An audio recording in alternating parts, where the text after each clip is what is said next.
Looks like you're going to have to take over Spirit too, Marco.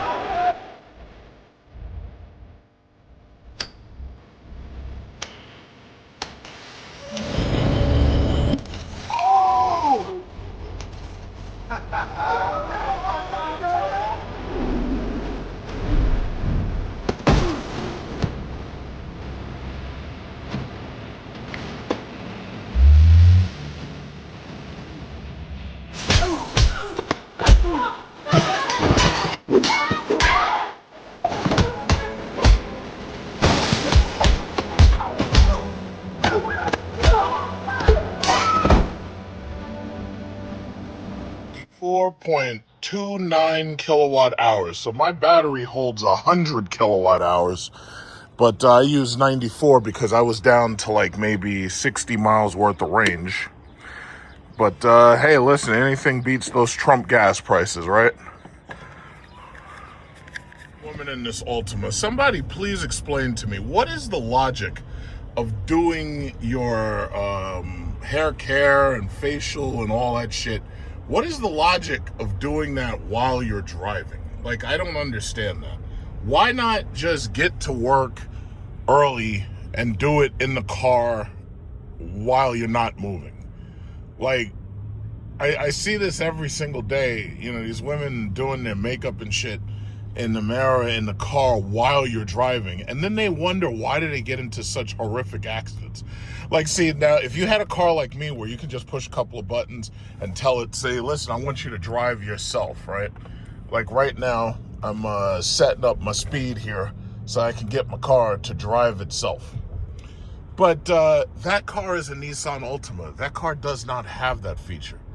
Like, why risk it? Like, why look at this, she's all up in that mirror, it's just amazing. It's like, why risk one of these horrific accidents when you could just get to work and you could just do your makeup at work? Or I'll tell you this, try doing it at home before you get out. It's like, doesn't that make much more sense? See, I'm like right there. See, my car driving itself. Like, I don't even need my hands. All I'm just gonna do is set the time, the speed that I want it to be, and I'm just gonna sit back and relax and just coast my way right into the city. But a lot of people, you know, they can't afford this technology just yet. Like, someday we're gonna have full self-driving cars. Everybody, even this piece of shit Kia Soul right here, everybody, even this Prius, was going to have full self-driving cars, and you're going to be able to get into the car and you're going to be able to say, hey, listen, car, drive me home or drive me to work, and you're going to be able to sleep in the car. That's going to be fabulous, but we don't have that yet.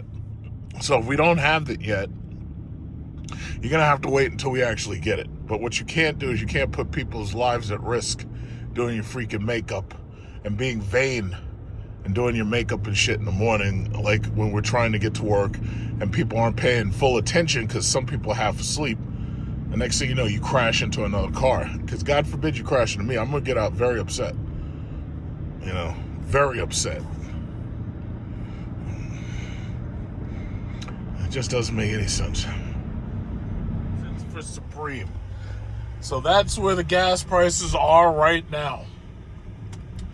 I hear them talking constantly about the gas situation. I hear them talking about oil under Trump. And I was listening to, I was listening to a PBD podcast. So they were talking about OPEC nations, and I think United Arab Emirates, I think they want out of the UAE. They want to get away from the OPEC nations. The UAE wants out. Because, well, first of all, we already knew Dubai was supposedly, they were going dry in a couple of years anyway. So it makes sense that they'd want out of the OPEC nations. But the problem is, Dubai is upset because right now, look at this, $4.49 regular, $5.99 diesel, and what is that? I couldn't see the rest of it, but you get the picture. Now, me, I'm skating around in my electric Cadillac. So, you know, I'm skating around in this electric beast. And basically, you know, I'm not even really thinking about gas prices. Now, what I will say is I just got a home fuel delivery. So I got a home heating oil delivery. So I'm not completely inundated from this fucking idiot Trump.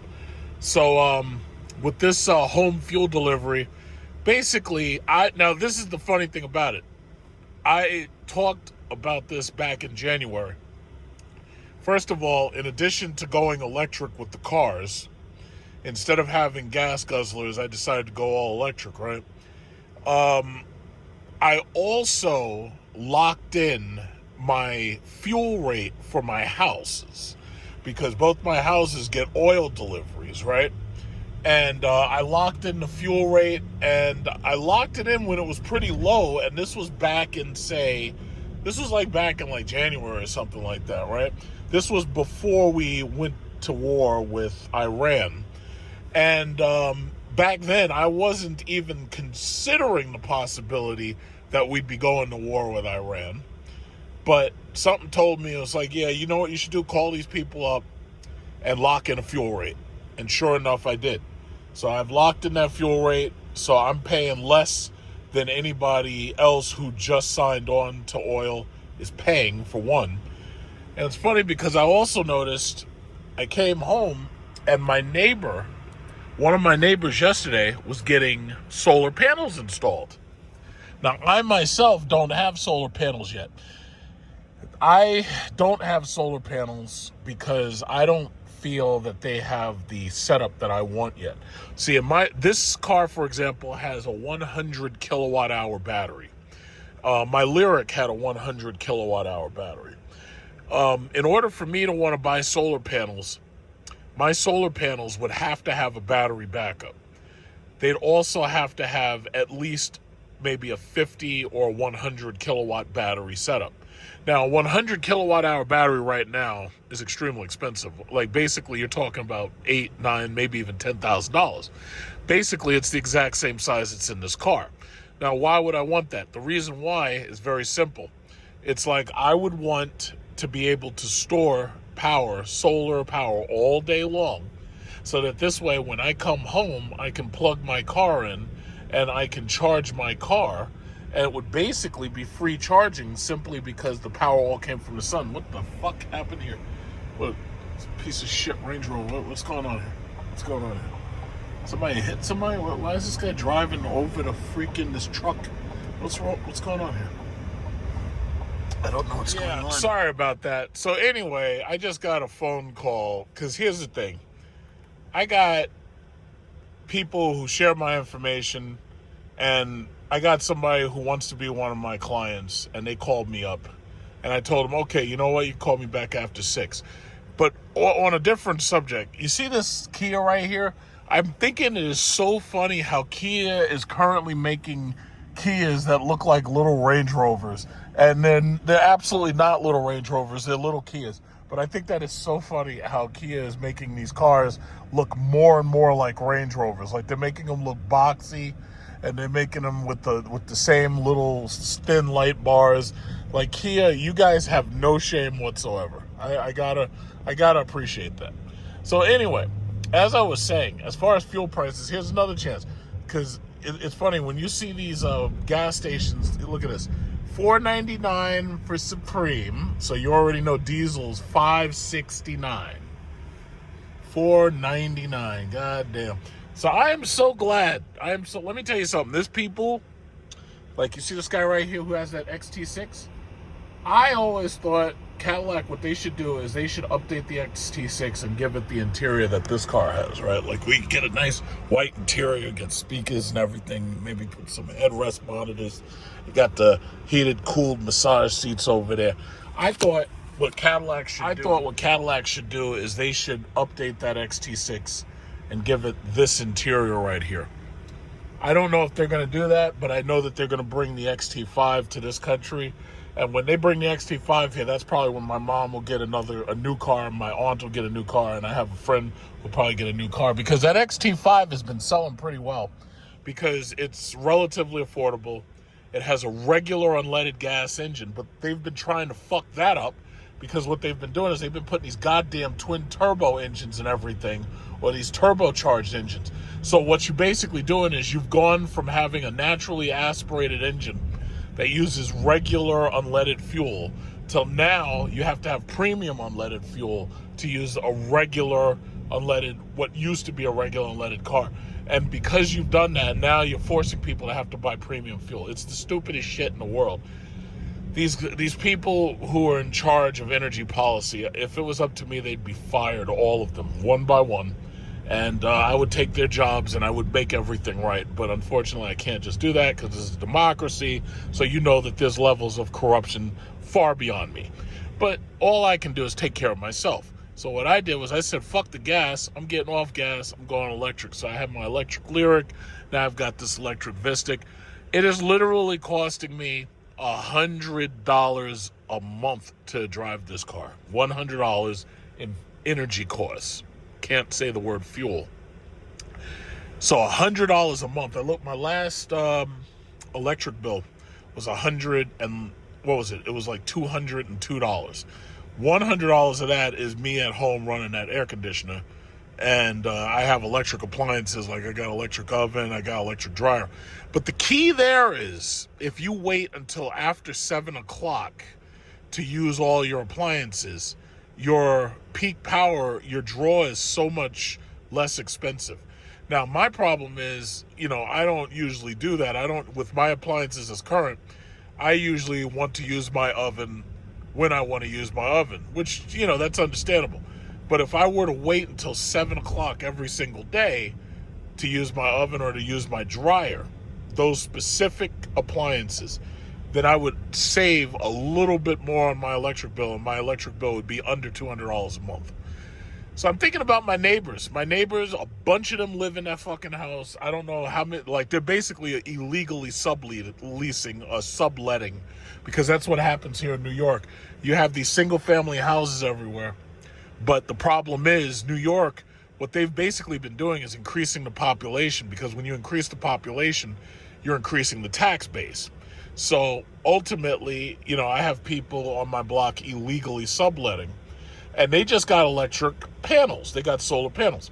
Now, the other people who I know who got solar panels, they're illegally subletting too.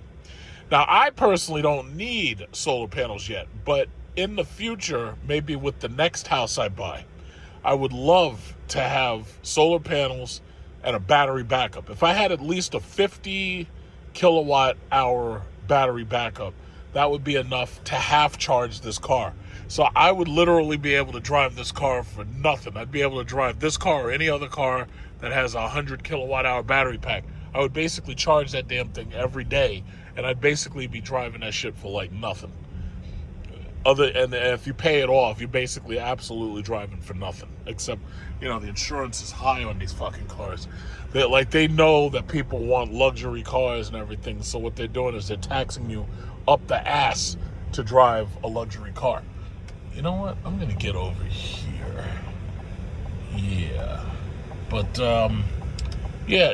so ultimately, when I rearrange my finances for 2026, because, every now and then you have to rearrange your finances. You got to take a good hard look at your finances, and you have to, do things. Sometimes you close bank accounts. Sometimes you open bank accounts. Sometimes you shift money around. Sometimes you put more money into a portfolio, blah, blah, blah.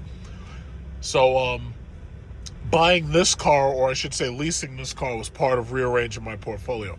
And I'm glad I did it. The only thing about it is this is a 2-year lease on this car. So as soon as this 2 years is over, I got to buy a new car. So I'm looking at that either the Escalade IQ or the Mercedes S-Class, one or the other. But other than that, let me tell you, my stocks are through the fucking roof. Like I was telling y'all about getting one of those AI trading portfolios. You really should do that. I got Wells Fargo and I have Charles Schwab. But my self-trading, all the stuff that I bought, my tech stocks, my gas, my oil stocks, the whole thing's through the roof. And, it's sad because Trump tries to lean on the fact that the stock market is doing well, despite the fact that you're paying $5 for gas and you're getting hit over the head for cost of living. You can't buy a house. You can't afford an apartment. Despite all that, the stock market's doing great. But you got to understand, being in that part of the stock market, like me, that makes you part of that K-shaped economy. But you're the upper half of it. You're not the half that went down. So the stock market reflects Wall Street. It doesn't really reflect Main Street. And that's the reality of it. So he can brag about how the stock market's doing, but the simple reality is the average person ain't living out the stock market. If the average person had what I had in stocks, people wouldn't be complaining. They would probably think Trump is the greatest thing since sliced bread. But we all know that shit's not true. So hopefully, they hurry up and get his ass out of office and they end these bullshit wars that they started, or he started. Hopefully that once that happens, oil prices, gas prices can go back to normal. I'm going to collect my dividend either way because oil is profitable no matter what anyway. So even if gas goes back down, oil goes back down, I'm still collecting my dividend. So I win either way. My thing is, I'm tired of hearing everybody complaining about how high gas prices are. See, I don't have to worry about it. The only thing I got to worry about is that home heating oil. But it's really sad. It's really, really sad when you really think about it. And the other thing that bothers me is travel. Because right now, it's really, really expensive to fly, especially domestically. They're saying Europe is short on jet fuel. And they're saying that they have about 50 days of jet fuel left before they start having problems. Now, they can get jet fuel from other countries, but that's not how it's supposed to be. We're supposed to have a free market where jet fuel is being pushed around and, people just have equal access to it, but that's not what they're doing. So, the sad reality is prices on travel are up. And, of course, for somebody like me, who's a passport bro and who enjoys traveling, that's a problem. Now, my ticket is pretty much set in stone. I've gotten a couple of updates from Japan Airlines, and they're basically saying, yeah, the time of your flight has changed. But other than that, I haven't gotten any alterations that says, oh yeah, well, your flight's canceled or anything like that. No, my flight is business class. My flight is set in stone. And I'm ready to get on a fucking plane. I'm ready to get the fuck out of here. Because this place will kill you. If you're not careful, this place will kill you. The stress. Got a couple Porsches out here making all freaking noise, little silly ass engines. But I'm just ready to get up out of here. I'm gonna be in Vietnam. I'm gonna go over there. I'm gonna have some clothes made. I'm gonna get one of them Raiden outfits. I'm gonna get that Raiden hat, so that when I get into Vietnam, I'm gonna have that big triangle Raiden hat, like you're working out in the rice paddy. And, I'm going to have some clothes made. I'm going to have some cool clothes made, basically. Get me at least a robe with the Raiden hat. That's what I want. I want the Raiden outfit, the whole outfit. So we'll see what happens, because I'm pretty sure they'll have stores like that. But it's funny, I've been noticing there's a lot of Passport Bro videos of Vietnam and Cambodia. These guys are going to Vietnam, Cambodia like it's nothing. Like, years ago, back in, say, 2019, when I first went to the Philippines, I wasn't expecting, Philippines, Thailand, Cambodia, Vietnam. I wasn't expecting those places to blow up like that. I really wasn't. But these dudes are over there, boy. And they're having a good time. And they're on the boats. We're on the real yacht party, not that Shiba Inu yacht party bullshit.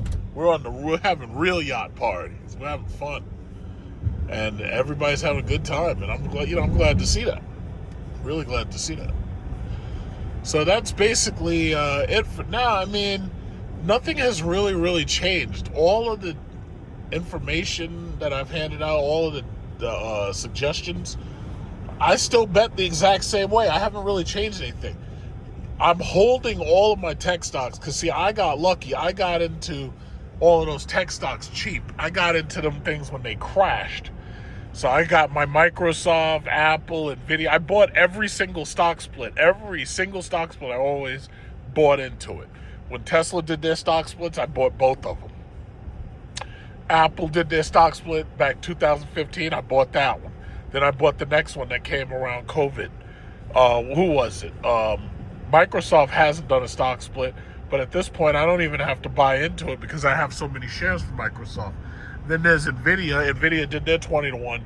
If I could go back in time, I would have put way more money into Nvidia. But at this point, it really doesn't matter because I have a lot of shares, and Nvidia's doing really, really well. They're hitting all-time high at $216.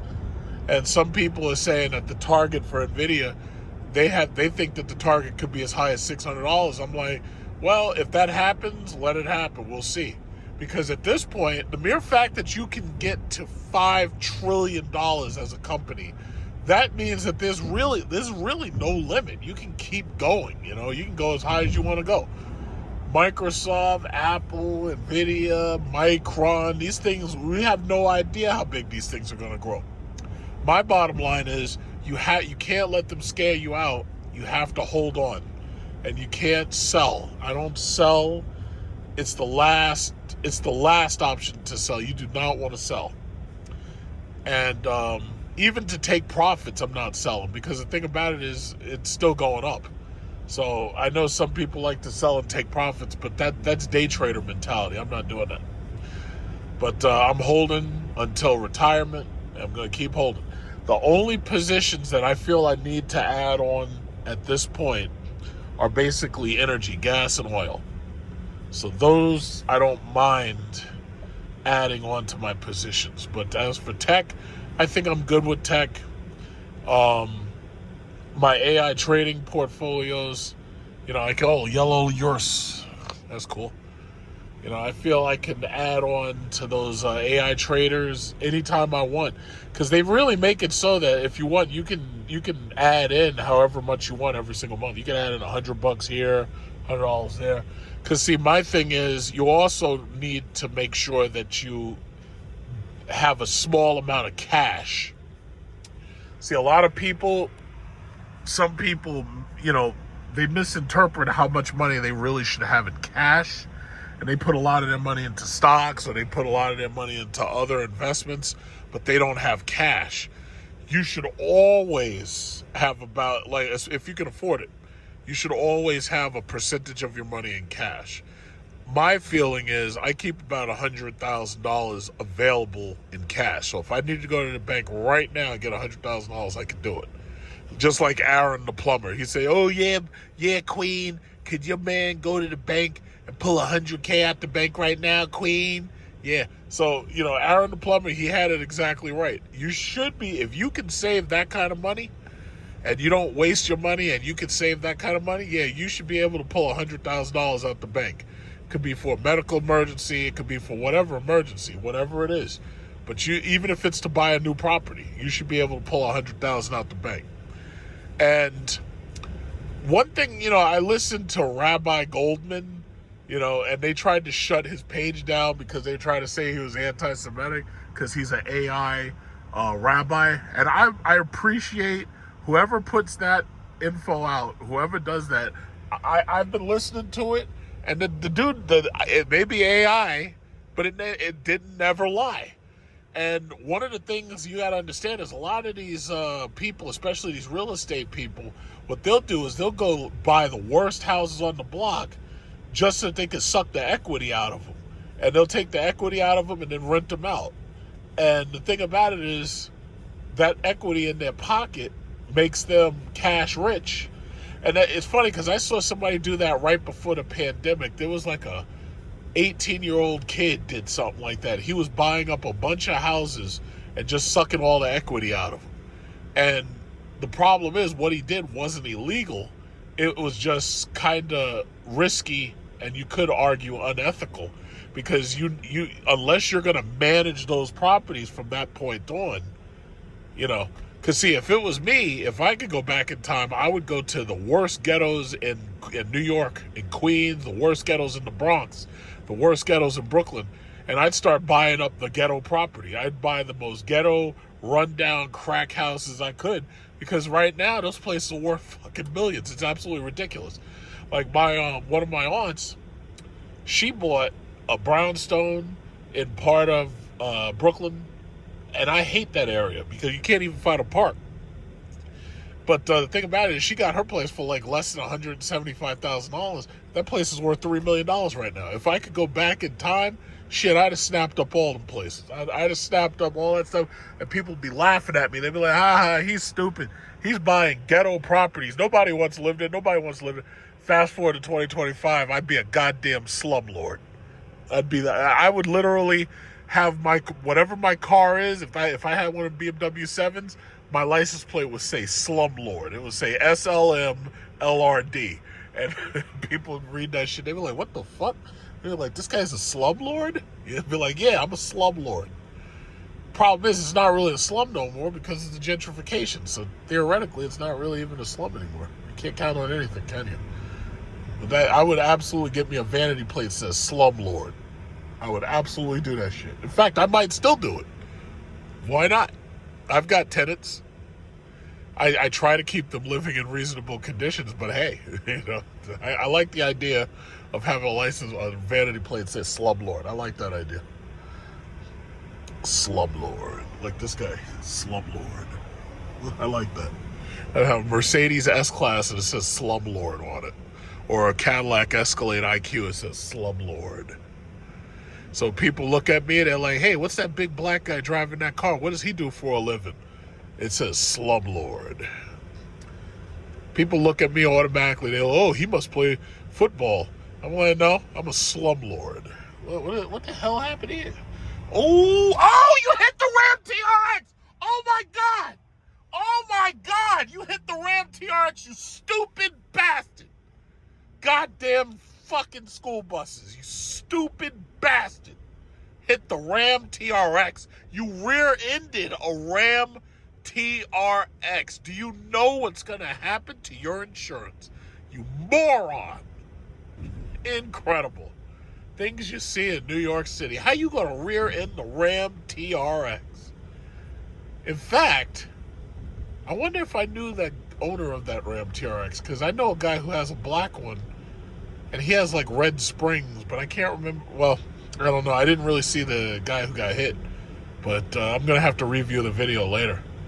I mean, how the hell do you hit a Ram TRX, you stupid ass freaking school? I hate these school buses. Let me tell you something. When I see school buses and I think that they're about to pull over and start that stop sign bullshit, I speed right past them because I can't stand them. Because, like, they act like that stop sign is a gift from God that makes it so everybody got behind them got to stop. It's like, no, I ain't playing those games. So whenever I see a school bus, I do everything I can to get in front of them. Whatever happens behind me, that's what happens behind me. But no, I ain't playing that shit. Fucking school buses. I can't stand them school buses. How you gonna hit a Ram TRX? And then, did you see how much damage he did to that guy's bumper? Because, a Ram TRX is a lifted truck, but it does have some level of crash compatibility. He did some serious damage to that guy's bumper. Because these Ram trucks, that bumper, yeah, I mean, on the TRX, that bumper is mostly molded, injected plastic and everything. But you're going to have to get a whole new bumper for your TRX. That's a damn shame. And then the value goes down because now you've been in an accident. So it's like, even when I sold my Jeep, there were people who were like, oh, you shouldn't sell your Jeep. You shouldn't sell your Jeep.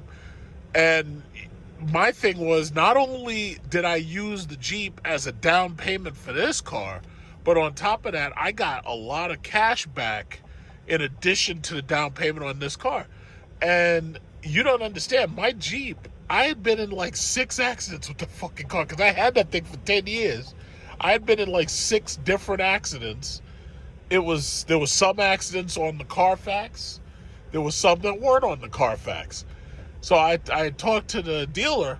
They said, oh, that's the trimmer, so they got little yellow highlights on it. So the dealer told me that they sold my Jeep for about $500 more than they gave me for it. So I was like, yeah, okay, cool. So because I knew they were going to make their money back. But to tell you the truth, once that thing was off warranty, I just didn't care anymore. Because when that car was off warranty, all of a sudden, like, everything started to want to go. It was like I was still having problems with the battery. I was still having problems with the engine. I was still having some problems with the air conditioner. I was like, nah, fuck that. I'll sell that Jeep. Somebody else can take the Jeep. They can turn it into a race truck. They can have fun with it. They can lower it, cut the springs and all that bullshit. And I was like, you know what? It is what it is. It's just like with selling my Hellcat. It's just like with selling my Chrysler 300. I didn't want to sell any of those cars. But, you know, at a certain point, it's like, yeah, stuff gets played out and I get bored. I want something new. It's just what it is, you know? It is what it is. But I can't believe that. Man, if I had that TRX, man, I'd be pissed off, man. How you going to hit my shit like that with a goddamn school bus, you idiot? Freaking idiot. That's terrible. That's just terrible. That shit would have me upset. I wouldn't be able to sleep at night. Because the depreciate, and then it's an accident. You see, the way it works around here, a lot of people, what they'll do is they don't report it to the police. Because if you don't report the accident to the police, then it doesn't end up on a Carfax. If you just agree with the other person, we'll take it to our own people and we'll have our own people fix it. You'll pay for my repairs and you get yours fixed. Most of the time, a lot of these car body guys, they'll do both cars and it's usually not terribly expensive. When you go through insurance, sometimes insurance makes it more expensive, and sometimes the car guys, they quote up the quote, they rise the quote as much as possible to make it as expensive as possible so that they make extra money. And that's the reason why Geico and them have adjusters, because the adjusters come out because they don't believe some of the quotes. They'd be like, yeah, we're going to make sure that this is accurate, right? But the thing about it is, it's like a lot of us here in New York City, we have no fault insurance. So we just basically agreed to fix our own cars. And that happens a lot. That's why my Jeep, that thing had like 6 accidents on it. But if you looked at the Carfax, there's only like 3. You know, and when you get into an accident like this and you're waiting for the cops, an accident report is going to be filed, and now it's on your Carfax. A lot of people, what they'll just do is they'll just take each other's information and they'll just agree to go about it their own way. Because first of all, waiting for these goddamn cops to come, you could be waiting all day. A lot of times they don't want to take the calls. And they don't even want to, a lot of these cops do not want to do the paperwork. A lot of these cops do not want to take the calls. They don't want to do the paperwork, so they'll leave you hanging. They could care less. And that's the sad truth of the matter. Sorry, I'm having trouble hearing you. Could you repeat that? No, thank you, CIA listening device. No, I'm not going to repeat that, no. So, there was a Hellcat right there, a black Hellcat. Sorry, I don't All understand. right, shut the fuck up. All right, so anyway, yeah, but that's the reality. A lot of these cops, they don't even want to take the accident reports. They don't want to do it. These cops are lazy. They don't want to take the accident report, and they don't care. And that's the sad reality. So a lot of us, we just fix our own cars. That's how it is. And that's also, see, New York State insurance, man, this shit has been going up. It's been going up, it keeps going up. So it's like, you can have like even my car, the insurance on this car is higher than I've ever paid for fucking insurance before. Part of that is because it's a lease. I understand. But part of that is simply because it's New York State insurance. It just keeps on going up. Whatever, my next car, if I do go and buy that Escalade, the thing about it is the insurance is going to be like $700 or $800 on this shit. They're going to basically have me paying like close to $2,000 a month for that car. Maybe more. But I'm not going to do anything stupid. I refuse to pay that kind of money for a car. I refuse. It would have to be something extravagant for me to pay like $2,000 a month. No. At this point, it doesn't, that's just dumb. That's just dumb. I wouldn't do that. But we'll see what happens. I don't usually see a lot of Vistics in the traffic because most of the TLC guys, if they're going to use one of these big trucks, they usually get the Escalade, or the smaller cabbies usually have a Lyric. And, the Lyric is a pretty decent size for a ride share. But that's a damn good looking truck, though. This guy got the black Vistic with TLC patches and shit all over it. It's a damn good looking truck. I like having silver, and I'm really happy that my roof was painted black, because that makes it stand out just a little, because I've seen the regular silver. And I was like, yeah, that was nice. But, having the top painted black was pretty cool. Yep, so here it is. We got Friday. I got this guy in the Cybertruck 5 with his license plate 5-year wait. The same guy who I saw before. The dude was sleeping while he was driving. I swear to God, that guy had to have been sleeping because I saw the guy. He looked like he was sleeping. Now, I know full self-driving is supposed to pull over and stop if it senses you sleeping, but I swear that guy was sleeping. You know, so yeah, it's like, it's funny on certain days you end up in traffic with the exact same people because most of us, we all leave the house at the exact same time. So you end up next to the exact same people. It's kind of weird. You see the same people over and over. But most of these people have like tunnel vision. It's like they don't even look at each other. It's like me, I'm the one watching everybody. So like I see the same cars, like this guy with this Lear cargo cover. I've seen this guy before.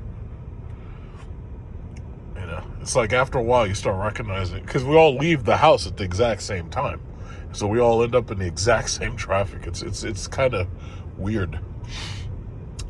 But anyway, end of the week, the market is not necessarily down. However, it's still off from its 50,000 Dow high. See, I only really track the Dow.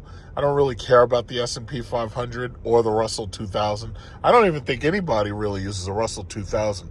I think that's probably because the Russell 2000, it has stocks that people don't really care about. The S&P 500 is like a lot of tech stocks, and mostly those companies are like trillion-dollar companies now. So the S&P 500 and the Dow go up easier. And that's probably another reason they don't talk about the Russell 2000. It's like a lot of people probably just don't pay attention to it, so they figure that guy's gas cap's open. So they don't feel that they need to use it. But I watch the Dow specifically. But bottom line is this: it's like, I've done everything I could and said everything I could to teach you how to build a portfolio, a good, balanced, and diversified portfolio. But at this point, again, I feel the only thing that you should be buying right now, credit card stocks, banks, and oil or gas companies. You can't go wrong. If the impending energy crisis that's coming is as bad as they say it's going to be, you can't go wrong with buying gas and oil stocks. You just can't. We're nowhere near fusion nuclear power. No matter what they try to tell you, we're nowhere near fusion, so that's not happening. The near future looks like it's going to be fission nuclear power for a long time. Amazon, I believe they're spinning off an IPO soon. I may talk about that in a different video or something. And their IPO is going to be for energy, and it's nuclear energy. As I told you, Google is building nuclear power plants or restarting them. Amazon's making their own nuclear power. And you have some states like Indiana, and they're building nuclear power plants. So one way or another, electric vehicles are the big new future because it seems like every single move that this corrupt government is making is basically trying to force you off of gas. So if raising gas prices to $5 a gallon for a premium doesn't stop you, then, what they'll do is, some states have gas taxes and the taxes are already high. Like, that's why they're paying so much in California.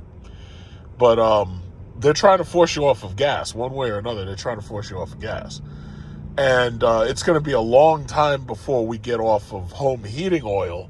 But even here in New York, my governor has basically said, any new building that gets built is going to be electric only. They're not going to have gas lines. And I think that's dangerous, but that's what they're trying to force us towards. They want a digital energy electric infrastructure. That's what they want.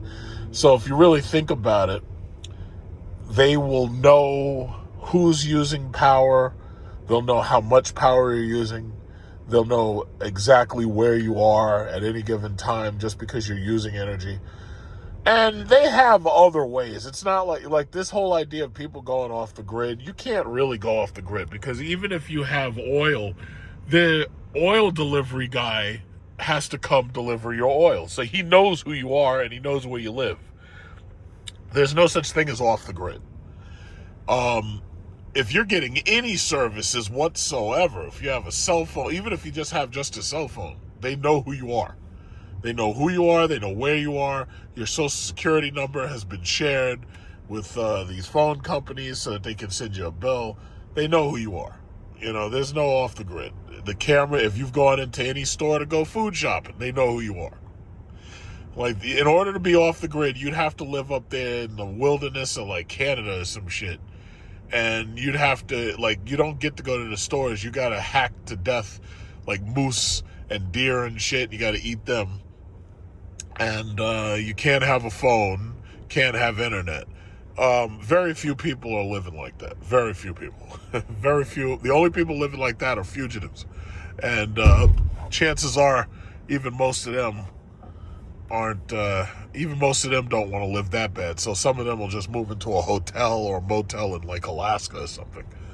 You know, in one of them wilderness areas where they could just hide.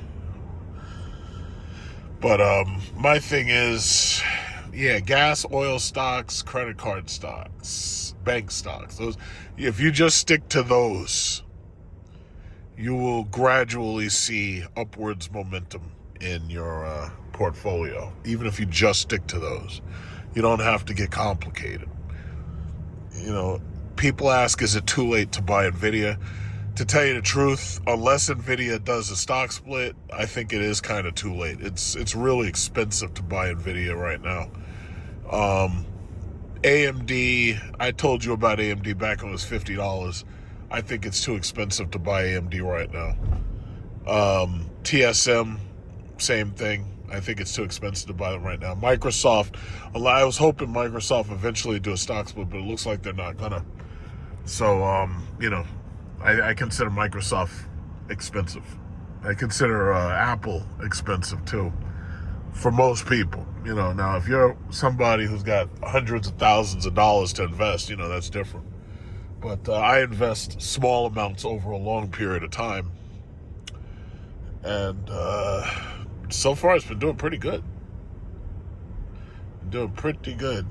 And I'm pretty sure once Trump is out of office, I think the market is going to come roaring back.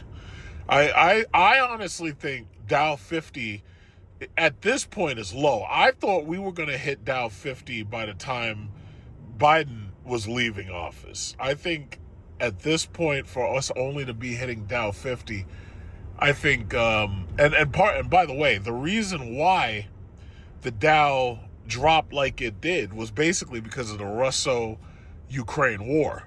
Because when that happens, you got all these corporations pull back out of Russia. So you've lost like hundreds of thousands of people subscribing to your services in Russia, you know. And I think that really, really hurt the stock market. And then you had the HFCAA Act, the Holding Foreign Countries Accountable Act. And that pulled a lot of our business out of China. So I really think had we basically not tried to start a new Cold War, I think that the Dow should have been Dow 55,000 right now. But I'm at this point, I think once Trump is gone and once this Iran situation is, I don't even know what a good word is. Once it's over, once it's neutralized, once it's dealt with, I think the stock market is good. Because the stock market's going to go up anyway. One way or another, it's going to go up. There's a lot of inflation that's embedded in the stock market. There's a lot of money that's, you know, a product of inflation that has been invested in the stock market. It's going to go up anyway. The Dow has done nothing but go up. The S&P 500 has done nothing but go up. It's had some dips here and there, but for the most part, the trend has always been up. So, yeah, we'll hit Dow 55,000. We'll hit Dow 60,000. Is that going to make these pieces of shit houses like these over here, right here, is that going to make those any more affordable? The answer is no. In fact, over time, they'll probably become less affordable. Because, see, now we have a big problem. The problem right now isn't just inaffordability. The problem is job underemployment. When I was in college, they were talking about that in sociology class, how that was going to be a bigger problem. And they were pretty much right. I don't think they could have seen things get this bad, especially with the COVID years, because nobody saw that coming. But no, when you've got job inaffordability, first of all, we've got a bunch of problems. Number one, there's a lot of people who are in jobs that they shouldn't be in these jobs. Like you've probably noticed on my channel, I post a lot of these education workers, teachers who get in trouble for. It's mostly these female teachers, girls gone wild, right? And, the thought to myself is, it's like, why are they in these jobs if they know that they can't control themselves? And the reality is, oh, shit, accident. Oh, 3-car accident. God damn. Oh, my God. You got the whole line messed up. Look at that. Damn. So anyway, that's a great way to start your Friday, huh? So anyway, a lot of these women can't control themselves. And, you think, well, why are these people in these jobs? Well, the problem that I see is we have a shrinking job market. The American pie is shrinking. So you have a lot of people who are in jobs who hate their jobs, but they can't go anywhere else. Not only can't they go anywhere else, they can't go anywhere that would pay them enough money to justify going somewhere else. So what do? They just stay where they are. Then we have a job market that is shrinking at a rate where a lot of jobs that people who went to school to get degrees to prepare for, those jobs are disappearing, especially with AI. AI is killing middle management jobs. AI is killing a lot of positions. If you look on Google, they talk about what jobs AI is taking out. And the reality is, between AI, general automotive, like they're trying to make everything autonomous, they're killing a lot of jobs. So we have a job market that's shrinking steadily. And you have a lot of people who have no choice. Like, as much as you hate these pedos and child molesters and all that stuff, you got a lot of these people. There are a lot of them out there. And the problem is, we don't execute people. So if we're not going to execute them, then, there's not much to say. So they have to work, because you're not going to put them all on welfare. So the problem is, where are these people supposed to go? And the answer is they stay exactly where they are. So they couldn't leave if they wanted to. Like, if they wanted to exile themselves, they can't even do that. And that right there is a tragedy. Because normally you'd want to be able to write these people off. You can't even do that. So we're dealing with a system, a corporate system that has decided that it's going to get money from everybody. It's going to put everybody to work. It doesn't care what you are. It doesn't care who you are. It doesn't care what your kink is. It doesn't care what kind of mental problems you have. It doesn't care. We're in a situation where this corporate system is going to work everybody. And once AI gets to the point where it can reduce these people and it can get rid of people, those people will just be gotten rid of. And then they'll turn to AI, and they'll turn to robots, and AI and robots are just going to do all of these jobs. And the people are basically either going to be homeless, or they're never going to exist. And when I say never going to exist, you think about it, a lot of people aren't having children simply because they say they can't afford it. Why can't they afford it? Because they're shrinking in the job market and the inaffordability of these houses. As far as these houses go, even if the Dow and the stock market goes up, that doesn't change the fact that these houses are still unaffordable. Most of these people who are locked into these 30-year fixed mortgages, for the next 30 years, chances are they're not moving.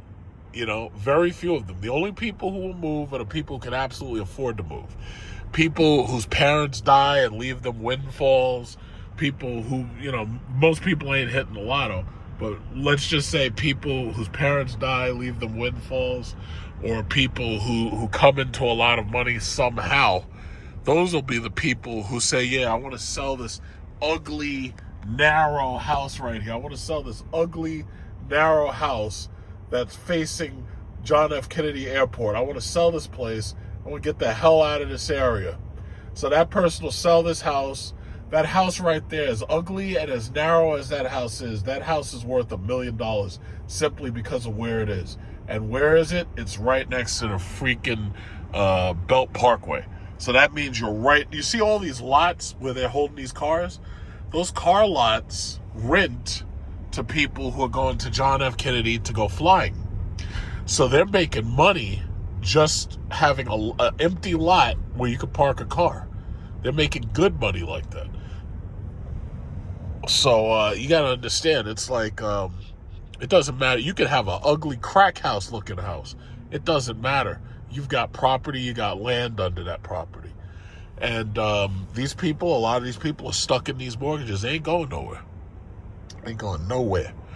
And if they could sell, they'd sell. But the problem is where they're going to move. So basically what ends up happening is a lot of people, they wait till they retire. If they don't have any children, they're like, yeah, I'll sell and I'll leave.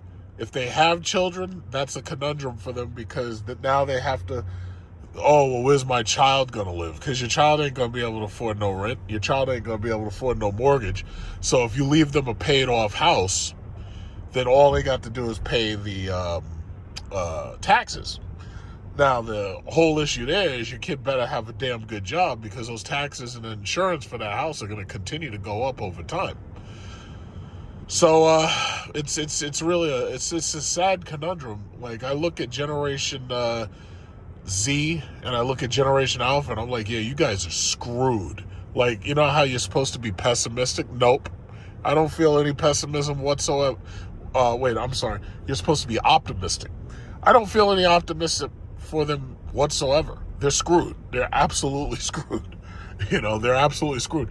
They'd be lucky if an asteroid hit the planet. Like, they'd be lucky to end up like the dinosaurs because then they don't have to prove what failures they are.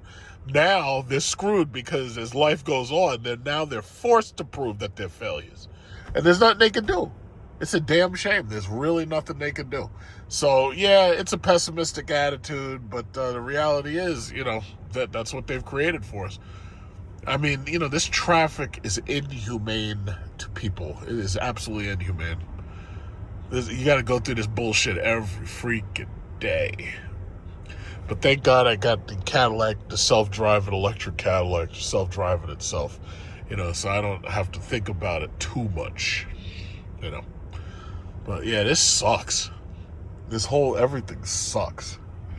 It's disgusting. Look at this guy. He's got his little Tesla. His Tesla, I think it's, is he driving itself? Is it driving itself?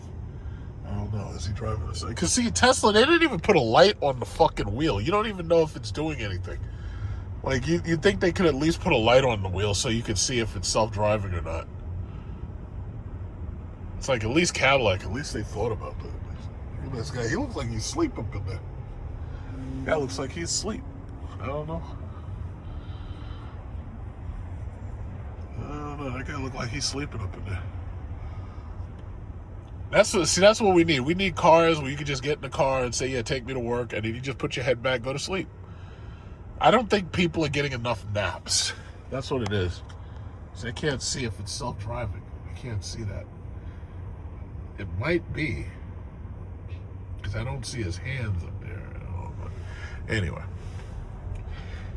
I'd like my car to just take me home, and then I can get out, get in my bed, and then you get back in your car, you have the car drive you back to work, say, yeah, car, take me to work. But by that time, you know, more human jobs are going to disappear because they're going to knock these Uber drivers right out, get rid of these rideshare people. That's crazy. But yep, that's what it is. That's what it looks like right now. Usually, I remark on these women driving these Escalades They got these OnlyFans, and they got the feet photos. They driving Escalades. This time we got this lady with this Navigator. Look at this chick. This is a boss babe right here. You got to watch out for her.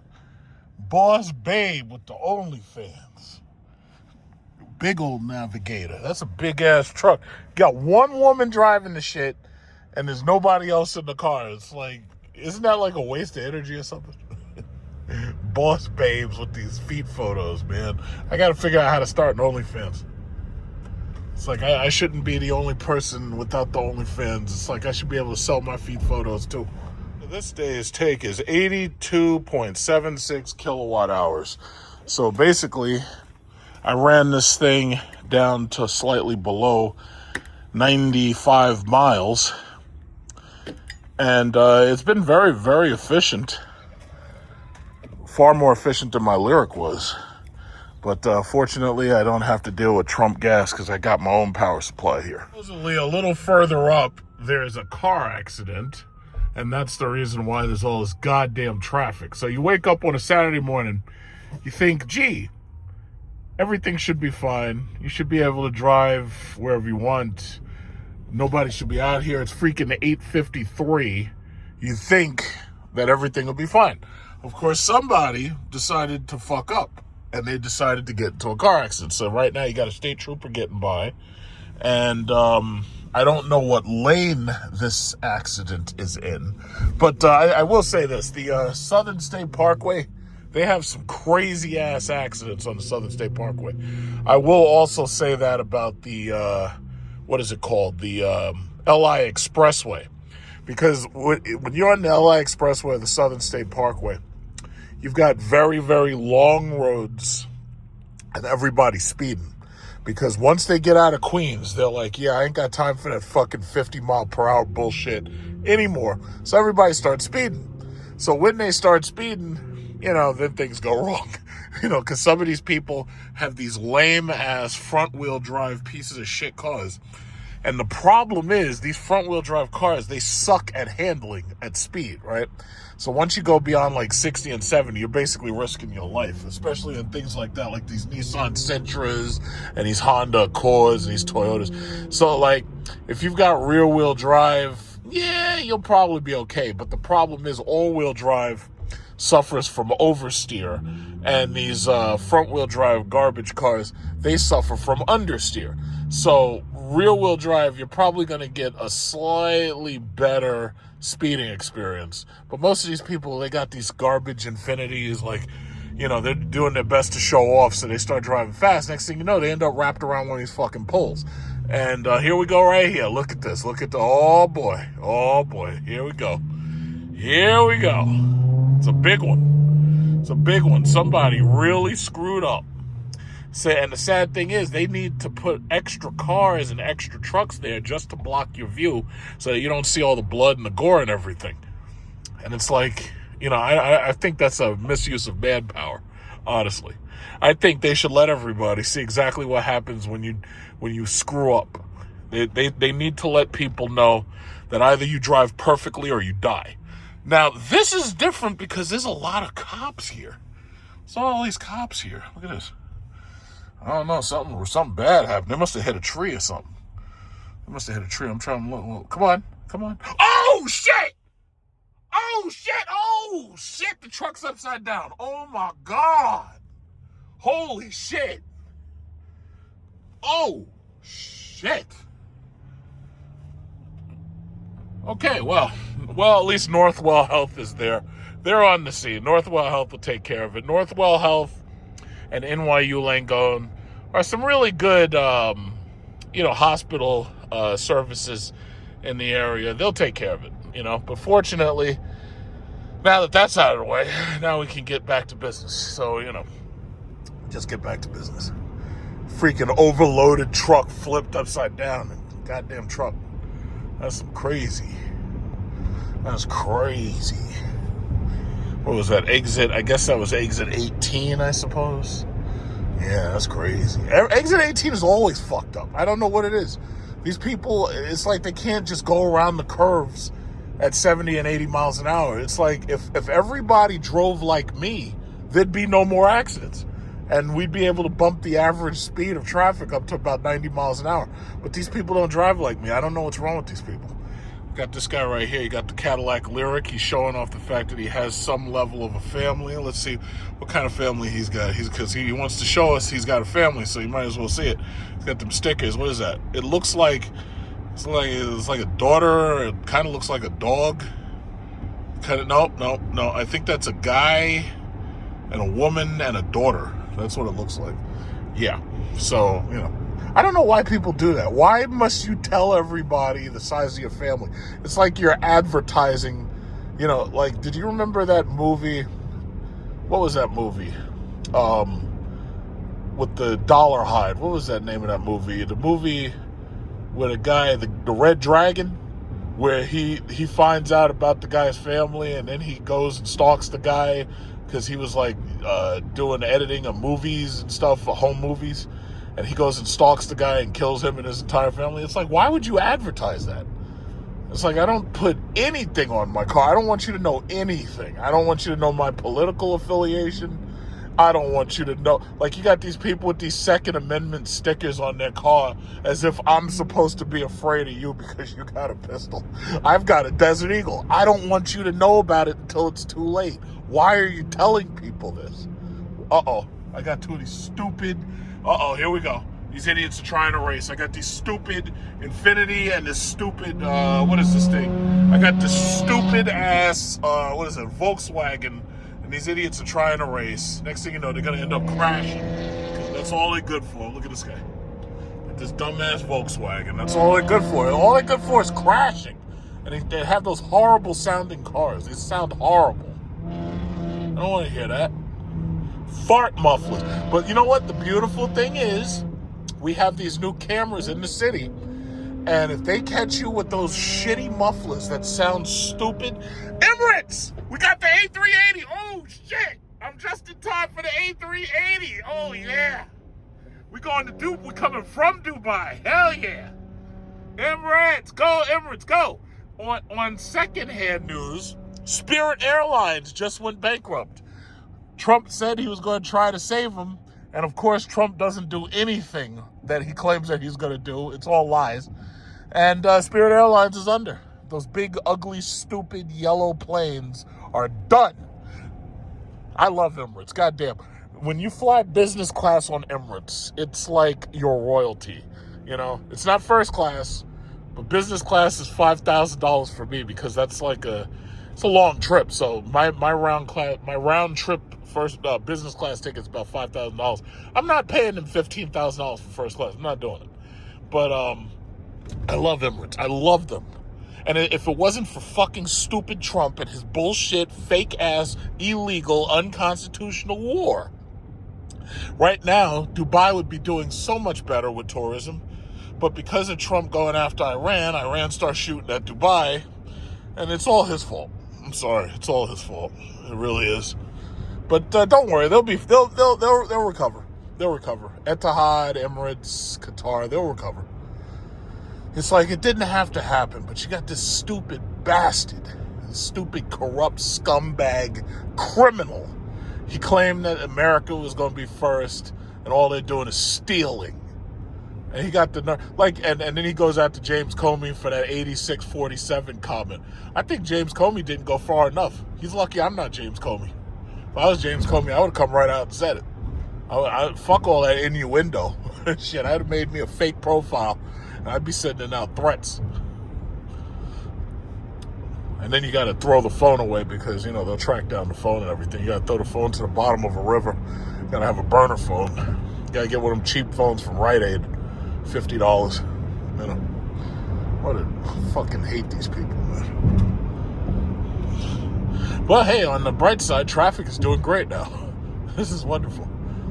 It's not nearly as good as during COVID. I was driving down this block at 100-something miles an hour, and there was nobody to stop me. I was having the time of my life.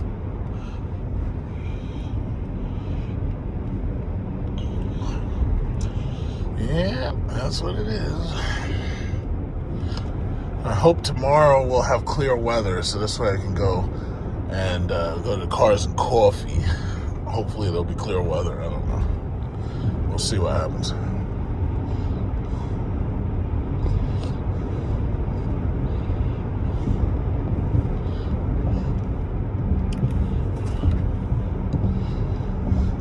I gotta say, these Kias, man, Kia has no shame whatsoever. They're trying to put out all these new little trucks, and all these things look like Range Rovers. Now, I'm thinking the Kia is probably more reliable, because Range Rovers are horribly, you can't rely on them. Like, the parts break and shit, transmission goes, engines go. And I'm hearing, like, I watched Lucky Lopez's channel, I'm hearing that people are having problems getting parts for older cars. But it's obvious. They want to get rid of older cars altogether, and they want you to buy into new cars. Specifically, they want you to buy into electric vehicles. This is all about the future of the digital electric vehicle infrastructure. Amazon, Google, Indiana, they're all going to start these nuclear power plants. They're going to supply you energy. You're going to have an Amazon electric bill. You'll see. You'll see. It may take 4 or 5 years, maybe even 10, but you'll see. It's coming. I already see exactly which way it's going. That's all you can do is buy and hold these stocks. You don't sell nothing. Buy and hold. By that time, I'll be retired. AI is going to take everybody's job, and there's going to be civil war. You'll see. You'll see. It's coming. See many of us on the road, these Vistics just yet. I see this guy. This guy's got his opted just like mine. He's got silver with the black roof. I was trying to catch up, see who that is. That might be a woman in there. Because, you know, the women got these OnlyFans. They selling them feet photos. So I'm trying to catch up to them. But it looks like that's going to be nearly impossible. Everybody in this middle lane, for whatever reason, they decide slowly, they're driving slow and shit. And it looks like it's going to rain, too. So I want to hurry up. I'm going to probably go to the grocery store real quick. And then after the grocery store, I'm going to make my way back home. Because it looked like gonna be nasty out here. I'm trying to get in front of this fucking slow-ass Corvette. The Camaro, slow-ass Camaro. Look at this guy. Look at this guy. This guy's driving around an electric Escalade. Yeah. Look at this guy.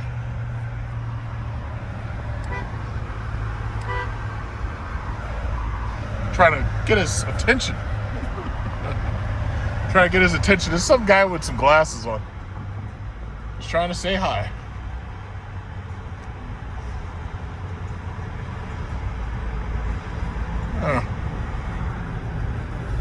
What if he's...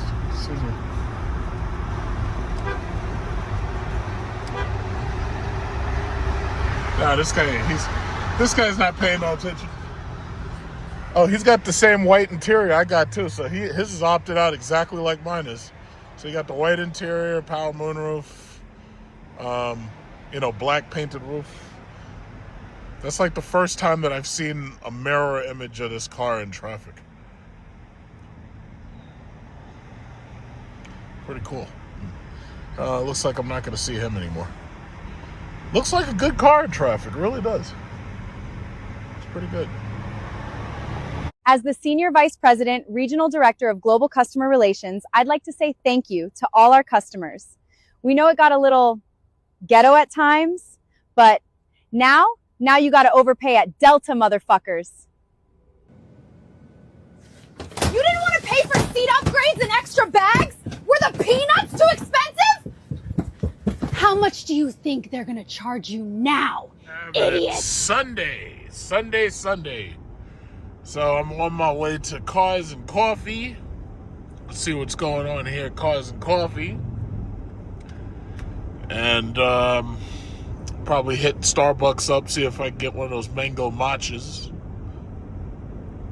We'll see what that looks like.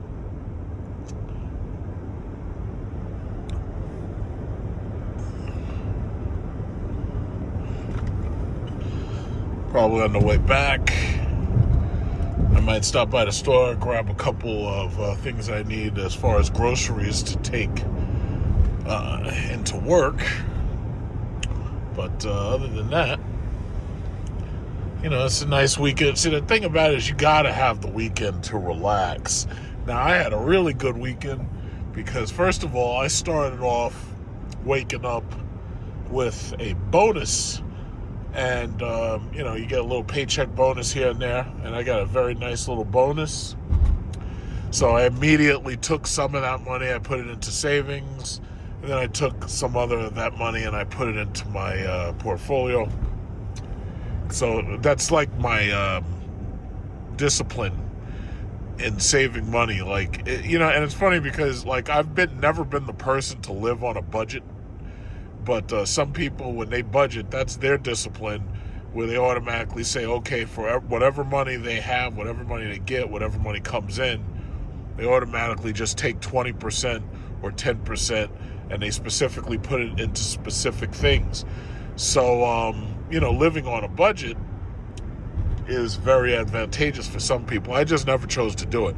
My thing is, I have my own way of not really budgeting, but I have my own way of delegating, resources when they come in.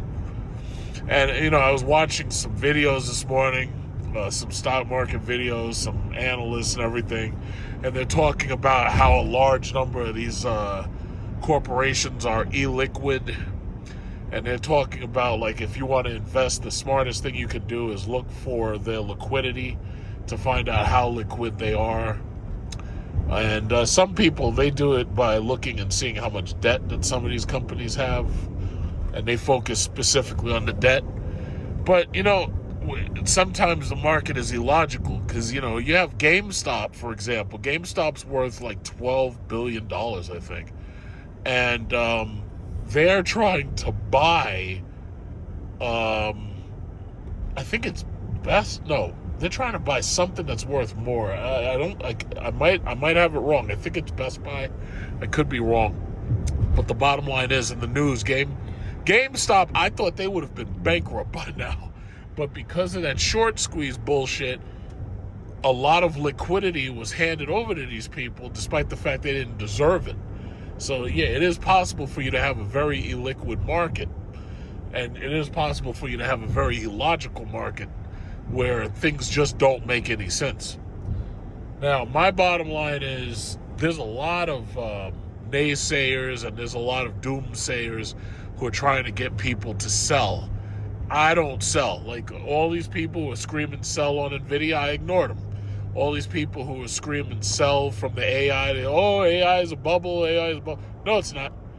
Now, just because I say AI is not a bubble, that doesn't necessarily mean that you won't have fluctuations in the tech market related to AI, and you won't have fluctuations that are related to the hardware, because what it really comes down to is hardware. Right now, because of AI and because of speculation and people buying up all the hardware, RAM is expensive, GPUs are expensive, CPUs are overpriced. And the reality is, that's not a bubble if people are paying the money for it, and people are paying the money. So the bottom line is, it's it's real, but some of these people choose not to believe in it. Okay, that's your choice. But I believe the AI, because I can already see some of the benefits of AI, and I know that there are a lot more. The downside is, we have no idea what all of the negative consequences of AI are going to be, because I can already see the benefits. I can already see some of the benefits, and I can see how AI is making it easier to do tedious work, which would otherwise, nobody would really want to do, or you'd have to pay outrageously for people to do it. But AI is going to take those jobs. Those jobs are going to fucking disappear. So a lot of these people, they better be counting their blessings if they still have a job. And that's the sad thing about it. With this job market, people are afraid to look for new jobs, because if they do look for new jobs, chances are they're not going to find a job that pays what the current job pays. Like me, I already know. I'm locked in. My job right now, I'm not looking for any other jobs. I'm going to be retired soon. I'm going to have my pension. I'm going to, as I get older, I have my Social Security. God knows what Trump's trying to fuck that up. But I'm going to have my pension. I'm going to have my Social Security. I'm going to have savings. I'm going to have dividends coming in. I'm going to have what is it called? Mutual funds with annuities paying out. So me personally, I'm not worried about my future. Now, I'm worried about other people around me, because the thing about it is, you can't really live peacefully if you got to worry about having a shotgun or an AR-15 next to your door because somebody's trying to rob you. So, you can't really live that peacefully if other people are fucked up. And that's the thing that bothers me. That's why I talk so badly about the Trump economy. Because to tell you the guys on the street, you can see me. Here I am. I'm driving around a self-driving electric fucking brand new ass Cadillac. I'm doing fine. But, I see other people, and a lot of other people ain't doing so well. And, they could be a problem.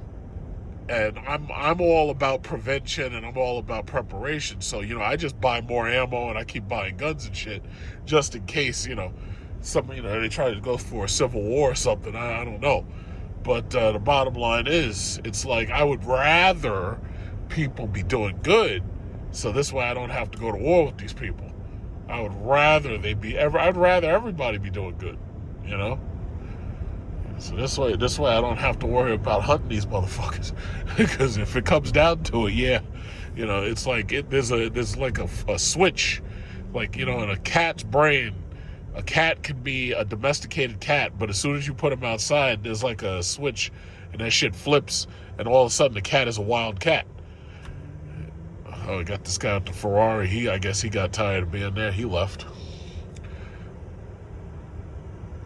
Yeah, chances are you got a Ferrari followed by a Porsche. Yeah, those two people came there together. There's probably not that many people there, but we'll see in a second.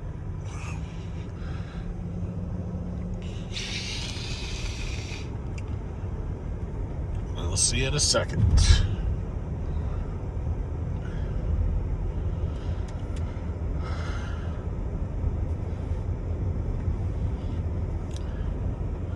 It's really nice out here. Trees got their leaves back.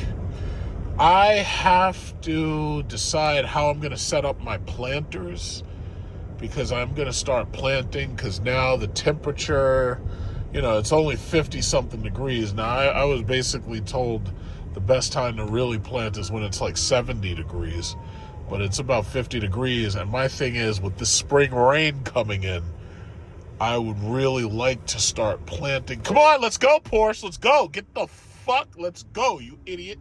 Let's go. He's up there stopping and shit. So anyway, I was told that 70 degrees is probably the best place that you can be, you can plant at about 70 degrees. And that's really good for seed germination. And, so now that, we got these spring showers and everything, so it's starting to get nice. So, I want to definitely get that done. I think I need gardening, or I think I need some of that planting soil. That's, the planting soil that's pH bound. Because basically, your plants need nitrogen, phosphorus, and potassium, right? So usually potash is what you go after, but because of this war, potash prices have been supposedly going up. That's like your main type of fertilizer. Potash is basically your nitrogen, your potassium, and your phosphorus, and I gotta find some nice planting soil that has those three things in it, because I'm planning on growing potatoes, tomatoes, green peppers, and probably some basil in my backyard. Like, basically, I want to make it so I can just go right in my backyard, and I could pick a couple of vegetables, just throw them in a pot, and all of a sudden you got tomato sauce. Now, in order to really pull that off, you have to have basil, oregano, you'd have to have pepper, salt, and everything. So you're not going to have 100% of the stuff coming out of your backyard. But I'd like to have, 80% or 50%. Even if I had 50% of the stuff coming out right out of my backyard, that would be fantastic. 50% would be nice. All right, it looks like there must be some people here. It looks like it must be a decent turnout. Oh, shit. Let's see. Oh, yeah, we got a decent turnout. We got the cops. I already see the cops there. Yeah, okay. We can walk this. We can walk around this for a little while. Somebody brought a Rivian. All right. You can walk around this for a little while. Hell yeah. All right.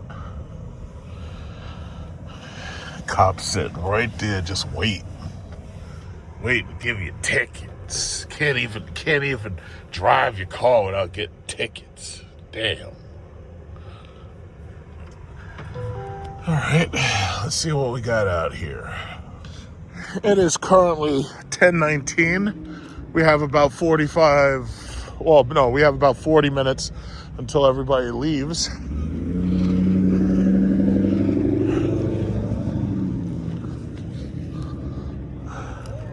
We missed last week because it was raining last week. Oh, we got the red Murcielago. Okay. That's a nice start.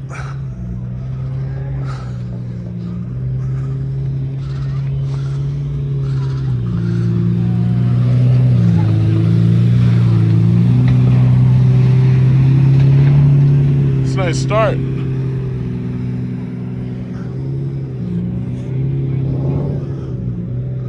It's a really nice start.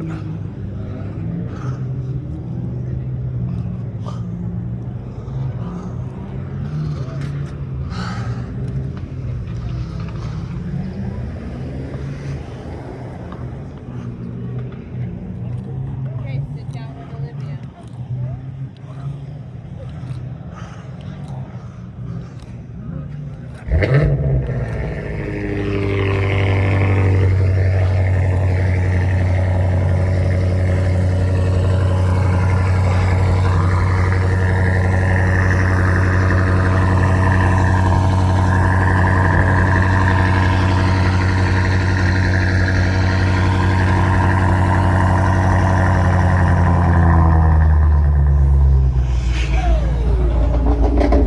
The fuck was that?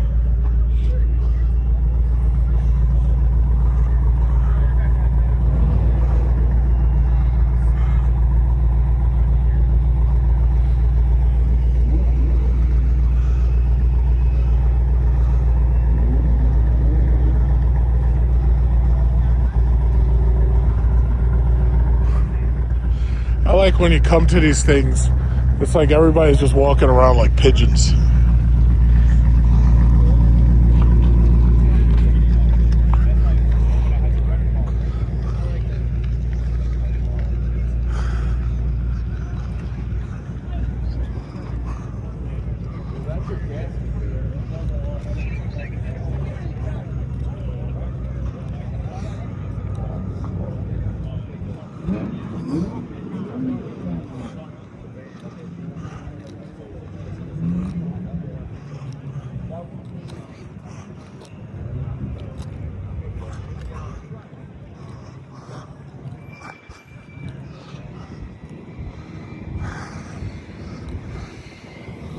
Basically, you probably notice some of the same cars you've always seen. Very, very, very rarely is there something, somebody brings new that you didn't really see before.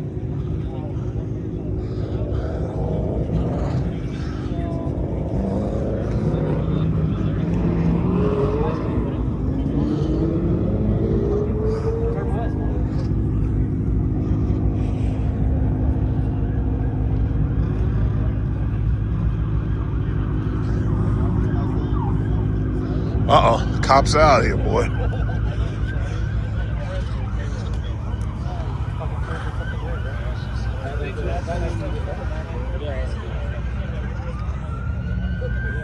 There's the hybrid one, or is it?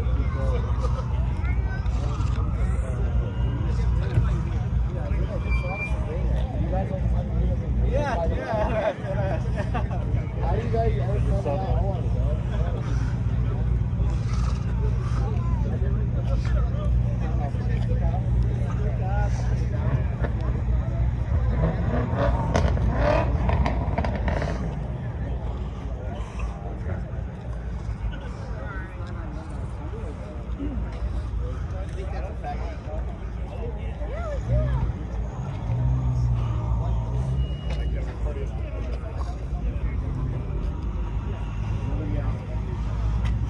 There's a ZL1, or at least it says it is.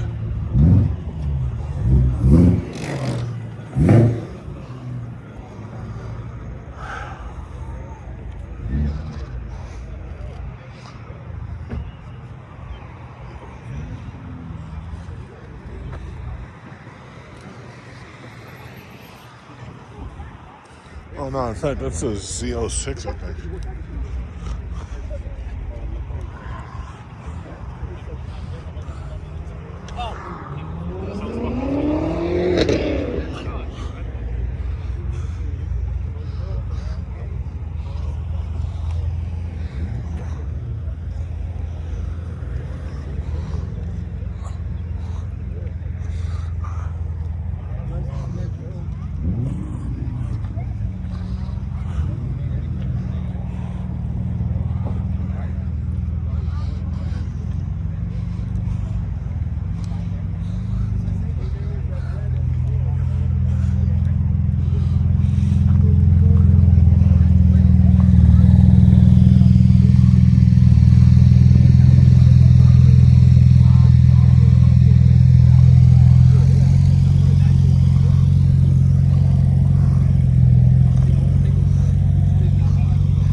Ah, that's nice.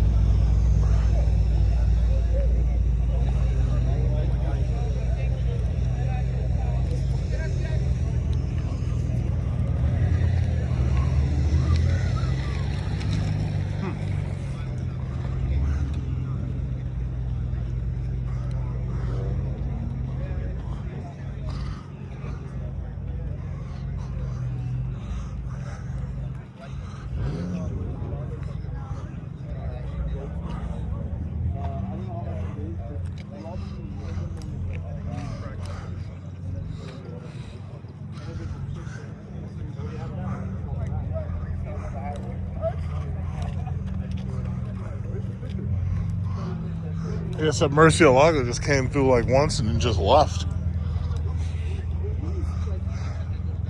Got a Demon 170. See what number this one is.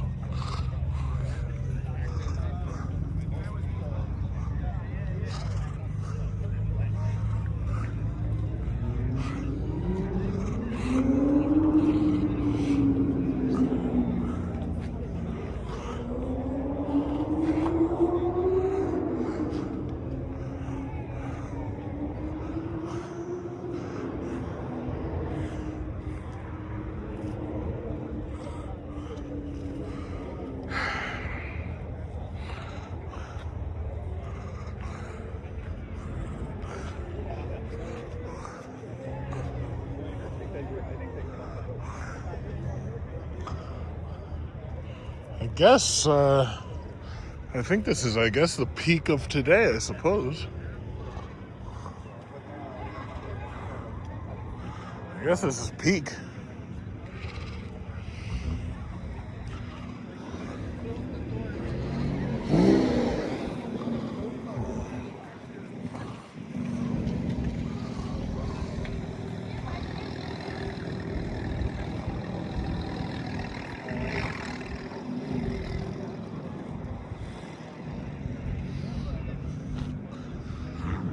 I don't know which one I like more, this purple or this green.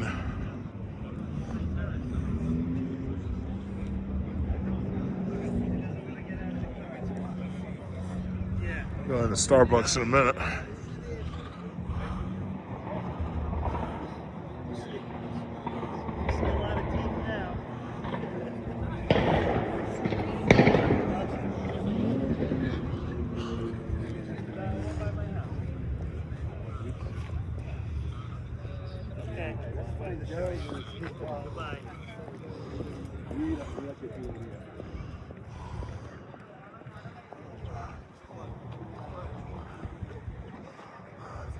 Ford Raptor here.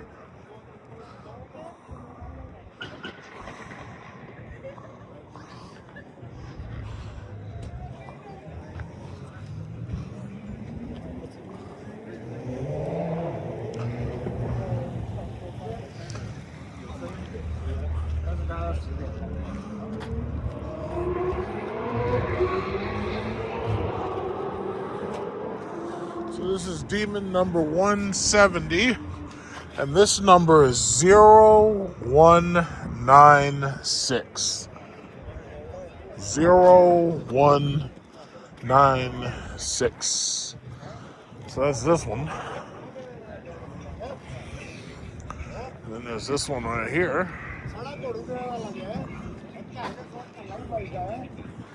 Let's see what the number on this one is.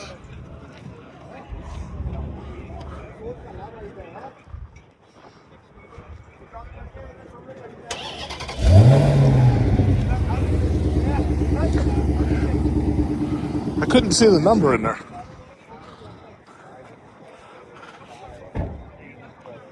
Hey, what number are you? I was trying to look at your badge. I just. My VIN number. No. Yeah, it says it on the VIN too. Oh yeah. You tried running this on ethanol? Yeah. Yeah. I got like 1,600 miles on it. I use it. Oh. I changed it. Oh, you changed the sticker. Yeah, because that was one of the options. But I have the original. Hey, feet off the seat, buddy. Oh, wow. I didn't know you could do that. 0525. Wow. I didn't know you could even do that. Yeah, it's one of the things that you could order like a bunch of little extras. Because this one didn't come with a crate, right? No, that was the 18s. Only the old ones, yeah. Yeah, looks good. Because of the drag racing school, I took the class. That was fun. Feet off the seat. Yeah, looks good. These are the carbon fiber ones, right? Yep. Yeah. I got lucky because they canceled like 95% of the orders for carbon wheels. Yeah, those are the carbon fiber wheels. You see that? That's sexy. That is sexy. That's nice. It's really nice. Very nice. Yeah. Well, I have a friend named Herman on YouTube, Demonology, and he had bought his because he had the first one. I went up with him when he went racing against Street Speed, and then he bought the 170. But he recently sold it. A couple of them sold it. Him, Racer X, a couple of those dudes sold it. Yeah. It's something I'll always keep in mind. I only had the Hellcat Charger. That's formidable enough. Oh yeah. See, for me, I can throw the baby seat in the back here. It's big 4-seat car. Yeah. He loves it. Yeah, that's cool. I can't close it. My wife can drive it. So. You let your wife drive it? I can't drive any of my stick cars, so. Ah. Yeah, it looks great. Already? I was a good son. I brought it down to Florida for a year. I let my father drive it to Naples. So he put on most of the miles. What are you doing with that water? Okay, you put it in the other seat. This guy. Look, the yellow Ferrari Massimo.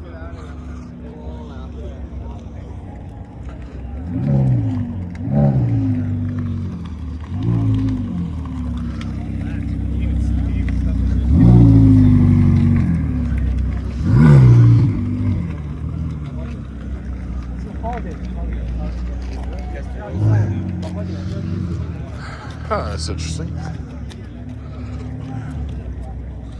Are these carbon fibers? No, these are not the carbon fibers. So he got the carbon fibers over here, but these are the standard ones, standard wheels. Let me run in here and get some matcha. My little Starbucks. This is my Starbucks cheat day. Dump trucks. This is license plate dump trucks. I'll be right back. I guess, yeah, the Murcielago dude, he just came through and just left. I guess he wasn't feeling it.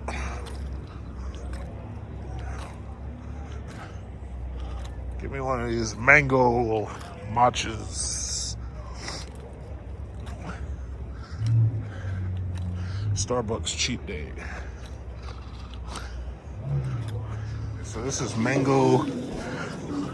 It says mango ice venti. All right.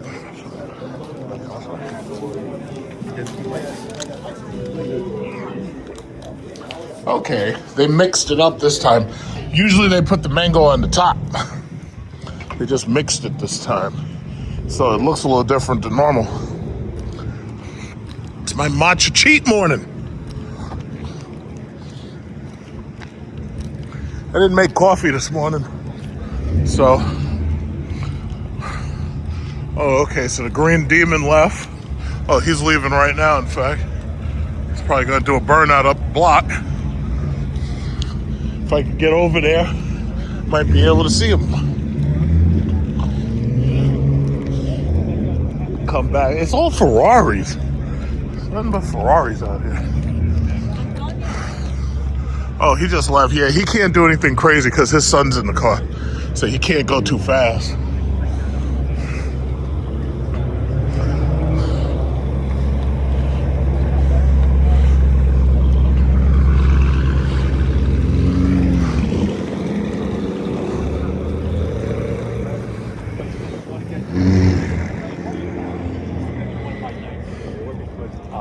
All right, well, it is currently 10:41.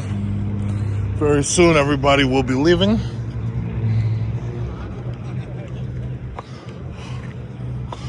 Very, very soon.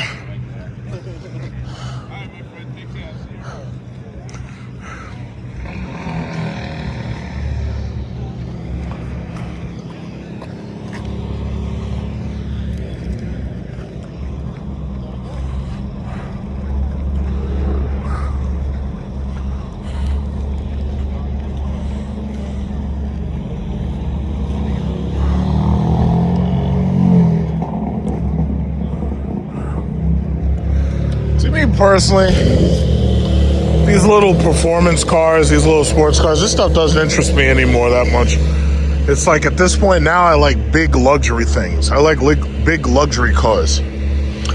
So it's like I put a post up and said, which car should I buy? Should I buy an Escalade IQ or should I buy a Mercedes S-Class? Because I have to get another car within 2 years from now because my lease is going to end on my Vistic. And most people said, yeah, you should just keep the Vistic and save your money. I guess I might. I don't really know. Because I honestly, I'm not trying to impress nobody. All I want is a car that's comfy, drive itself, and I'm sitting in traffic and I'm comfy when I'm sitting in traffic. That's all I care about at this point. It's like I don't care about speed. Because you really can't speed no more because these fucking cops will lock your ass up now because they got these super speeder laws. You know? You can't have fun in cars like this no more. That's pretty. White. It's a very white McLaren right there. That's pretty.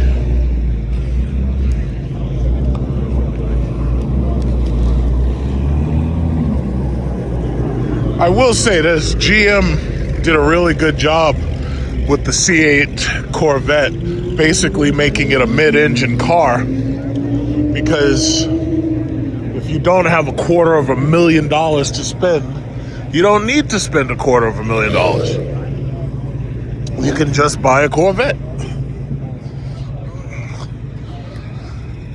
And some people don't like the C8, they like the C7 more.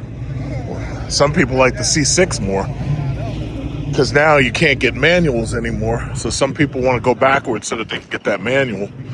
But me personally, it's like, I think the bigger issue is going to be when you try to get parts for these cars and find that it's damn near impossible to get parts. Because the thing about it is, for a lot of these cars, these older cars, as they start to get older, it becomes harder and harder to get parts for them. And like Lucky Lopez, who's talking about the fact a lot of these parts manufacturers going out of business. It's like, imagine trying to get parts to keep this Mustang right here running.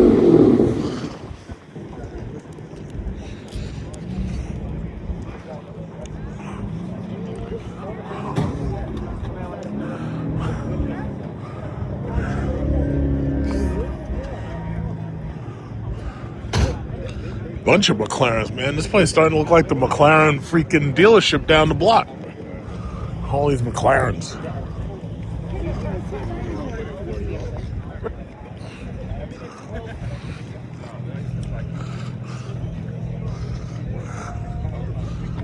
Forgiven the space.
A little bit windy out here.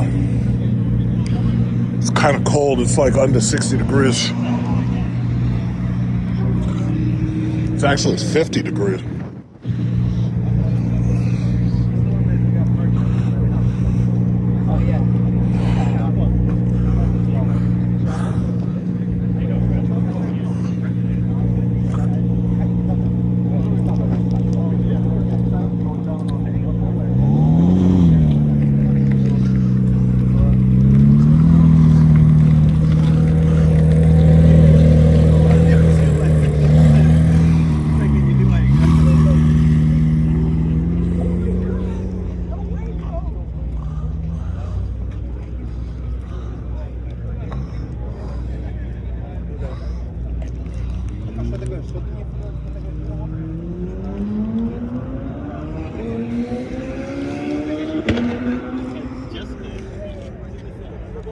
Yeah, so I guess this is about peak. I guess winding down. We got about 10 minutes and then we're out of here. So this is peak right now. Everybody should be leaving very soon.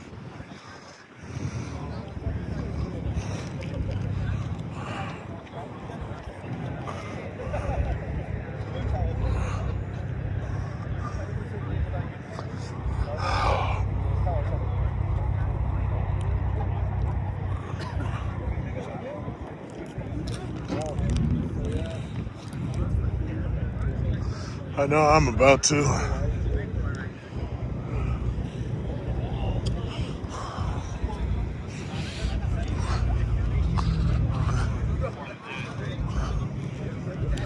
Yeah, nothing radically new.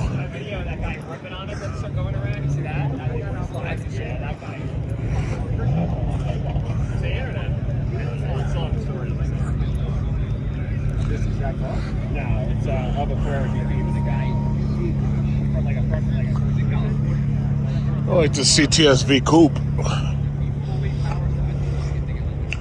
Kept that in good condition.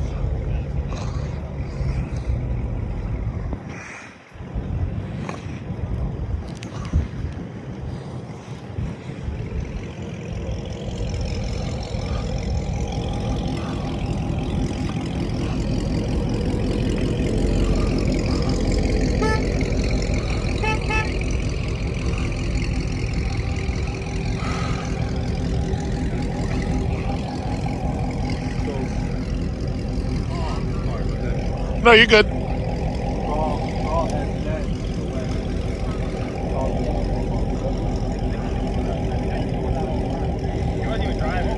You know, it's funny, my Vistic has more power than the CTSV coupe does. And it's probably faster to 60 too. Because I got all-wheel drive and 650 horsepower.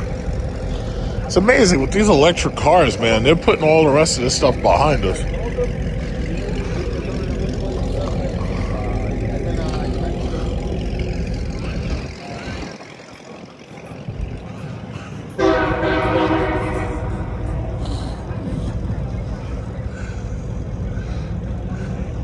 Now that's interesting. I see the U.S. flag. I don't see any of that pro-Trump shit.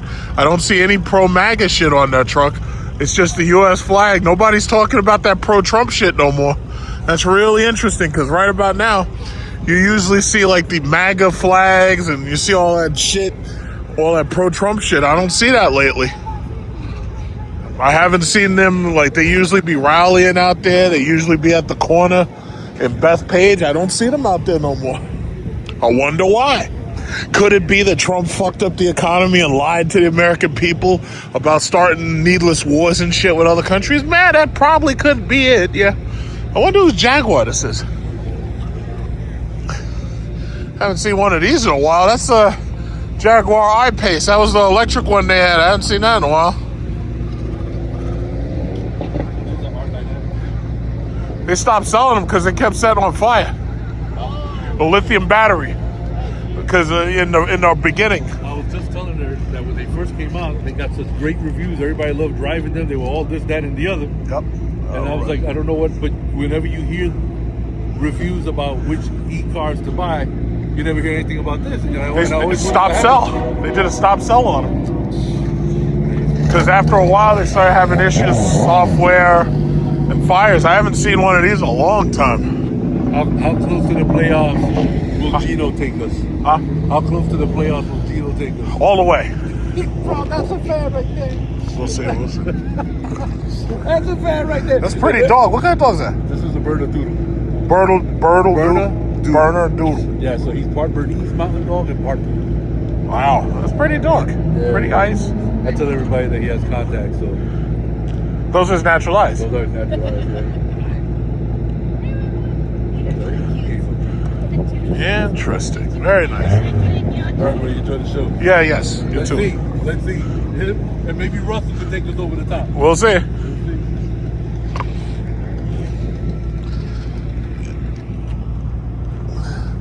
Yeah, I think it's about time to get up out of here. This guy's parking his Tesla. Where the fuck? Where is this guy going? Putting his Tesla Model Y.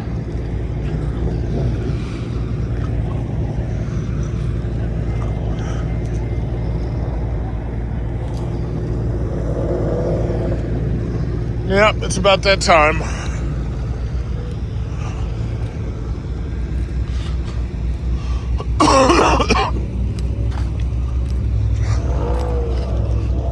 To tell you the truth, the only new cars I'm interested in seeing, like when they actually come out, is the new Mercedes C-Class, the new Mercedes S-Class, and that's like it. There's really nothing interesting out here. Everything's boring now.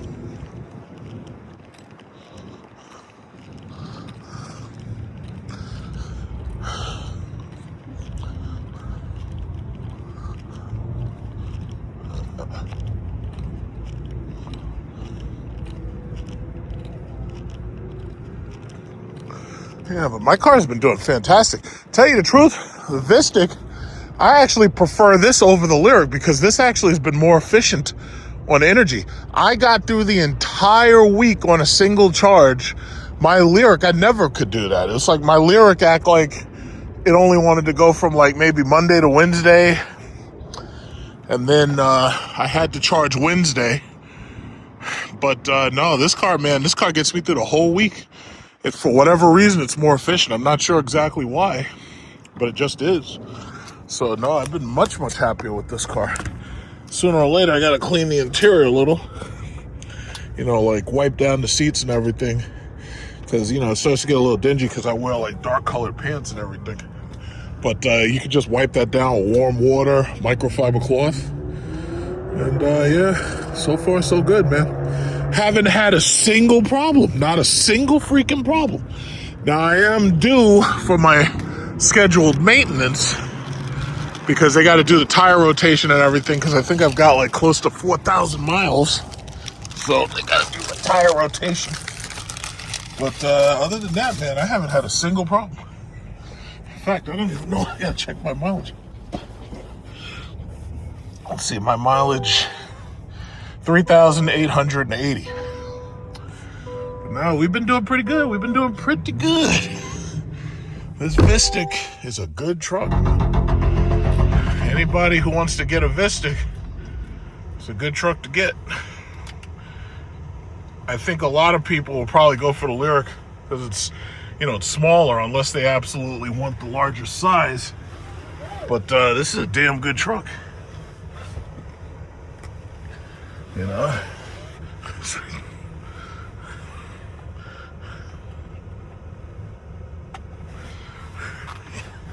I've been very, very impressed. All right, let's get the hell out of here. Now, unfortunately, because of the AI crisis, if you want to call it a crisis, because of AI, Apple is sold out of MacBook Neos, and they're also, I believe, sold out of Mac Minis. So you can't get a Mac Mini and you can't get a Mac Neo right now.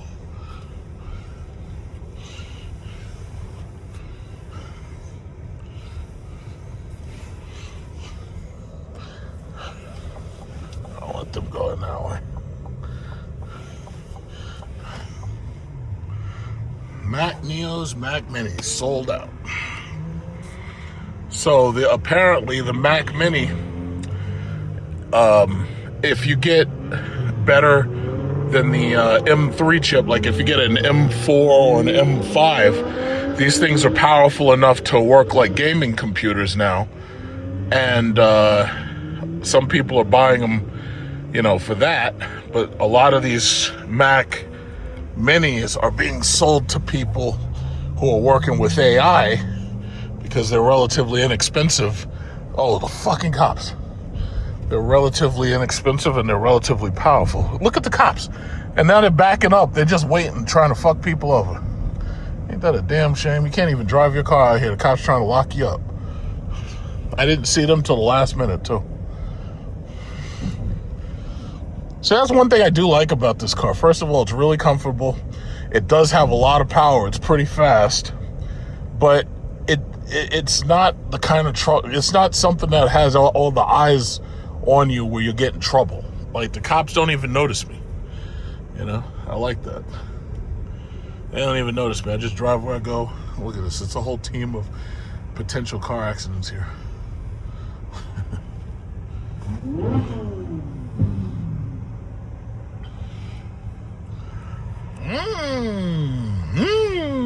I'm sorry, I don't like Ferrari as much as Lamborghini. I prefer Lamborghinis.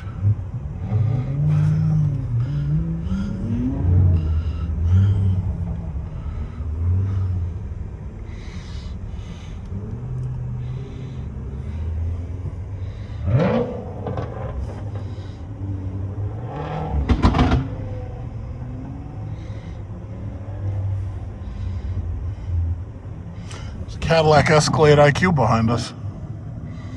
I think I've seen that one before. That person typically goes to the mall up here. Because I've seen that. I think I've seen that car with that roof rack. It's probably a woman driving it.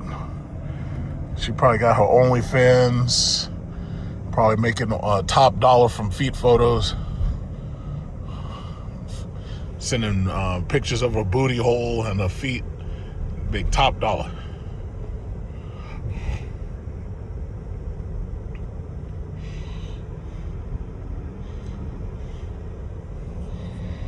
Yep, it's a woman. Of course it's a woman. What else? Who else would it have been?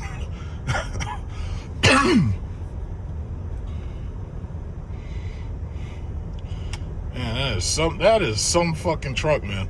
And it's amazing because like GM has no shame whatsoever when it comes to putting out vehicles that are 9,000 and 10,000 fucking pounds. Like they have no shame whatsoever.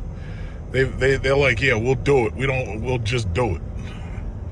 That is a bad fucking truck right there. I like that.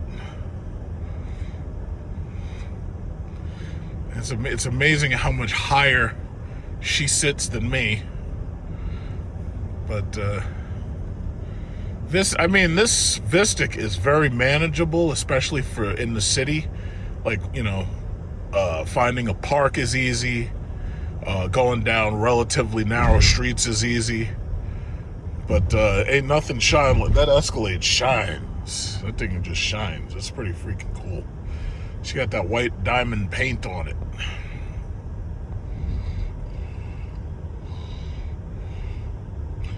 That is pretty. Let's see what's going on here. Leave her behind. Let's see what's going on here in Americana Manhasset. Let's see what we got going. You're taking pictures of the Ferrari. You'll borrow the Ferrari or you'll just taking pictures. Because we have luxury rentals. You can rent those cars. They're like $2,000 a day to rent those cars. But we have the rentals. It's not like Florida. Like in Florida, it's easier to find a luxury car rental, for Ferraris and Lambos. A lot of those fake ass influencers are down there renting those cars and trying to be cool. They're not. But it is what it is. G-Wagons. That's the other thing. You can rent G-Wagons. It's like if I was going to rent a car, I'd probably rent a Rolls Royce. That's like $800 a day or something. And only for a very special occasion. See what's going on here. Anything special? Going on with my Tesla stock. I just need Elon Musk to get the stock to $500 so I can sell that shit. I just want to sell that shit in the worst way.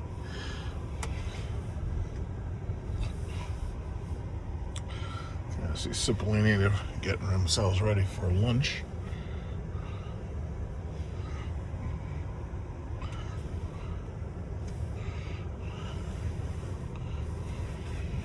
It's a really nice day. It's 50 degrees and it's cold, but it's a nice bright day. It's nice. Really nice.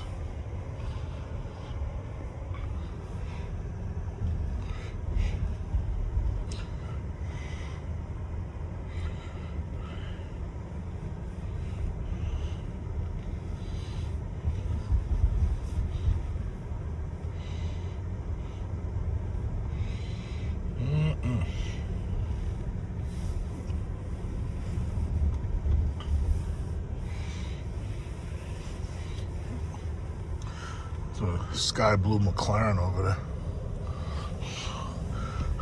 and I think that's a Porsche right here. Oh, it's another McLaren. What is that? Oh, it's a 911 Turbo. Something I can't. Yeah. I don't know those things that well. I really don't care.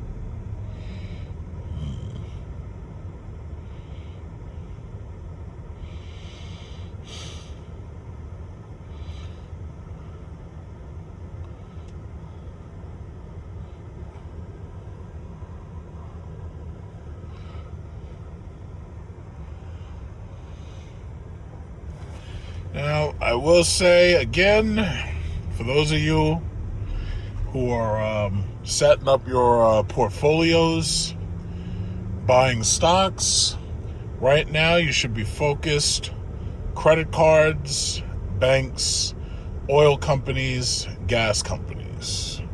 That's what you should focus on. And, I've been it's funny, I advertise it way more than they actually, the bank themselves advertise it. But the AI trading accounts, Wells Fargo has one, $500. Oh, something's going on. I'm stopping. Oh, don't try to get around me, you stupid BMW. Slow the fuck down. I'm going in. Yeah, this moron. Freaking stupid ass BMW is behind me. What's this? Okay. Let's slide up in here real quick. Now, Fidelity Investment should be closed.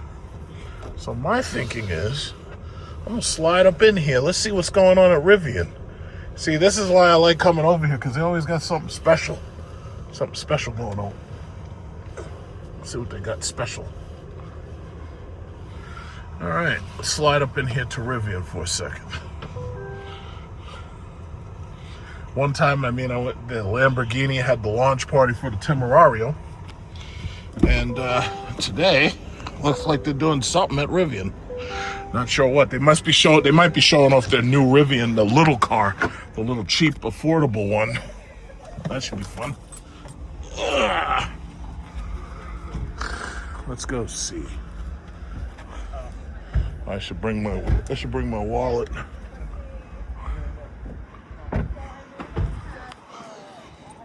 Alright. Let's go see what's going on. Besides, I own stock in Rivian. It's always important to see what they're doing. Look, they're probably showing off their newest car. The small one. That's what I think they're doing.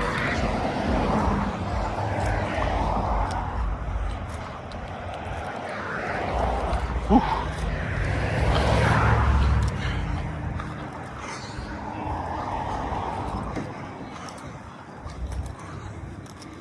See what's happening.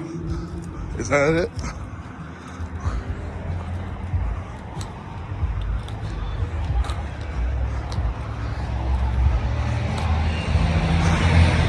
Yeah, I think they're showing off the new one.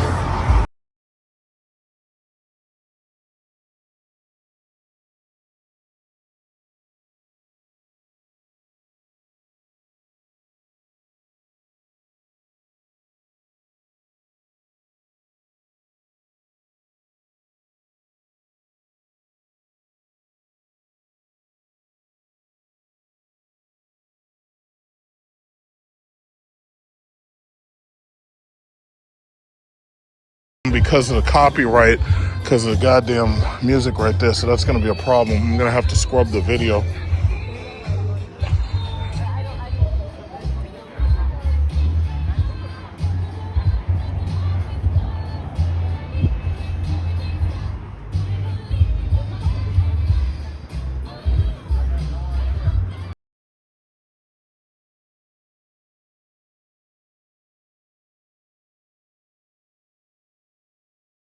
It's going to take a little while to scrub the video of this music, so I'll do what I can. I really hate it when they do that. They know they're playing copyrighted music, and they know that it's going to give YouTubers a problem.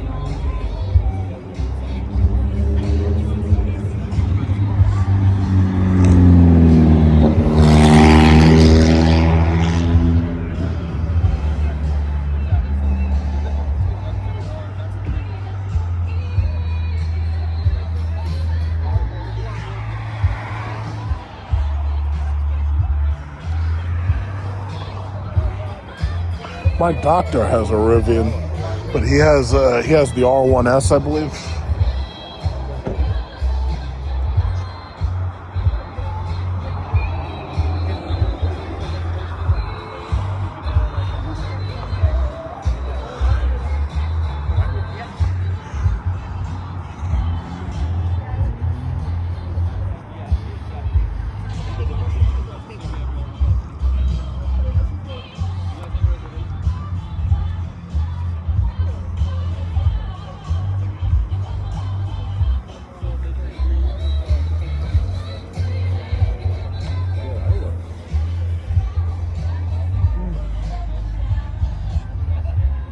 Lucid gravity.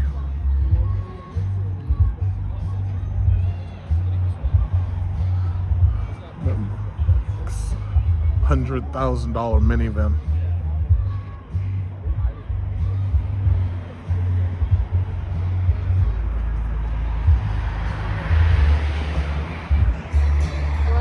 The pictures they sent look bigger.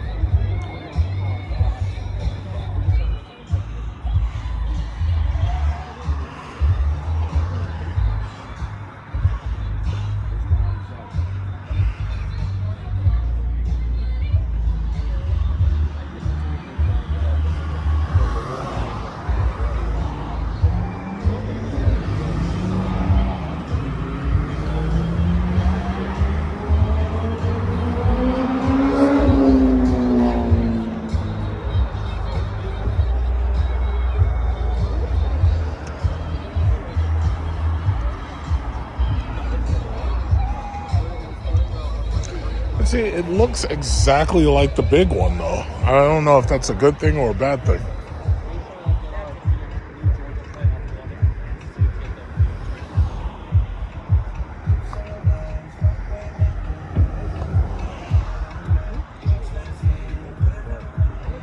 Yes, I'm going to get like a chain of copyright flags. So it's going to take like an hour or two to scrub this video. Thanks a lot, guys.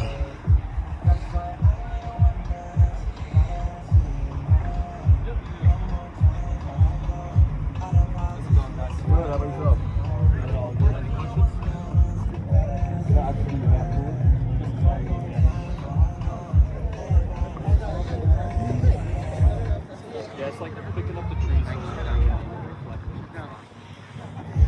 Super chilly. Yeah.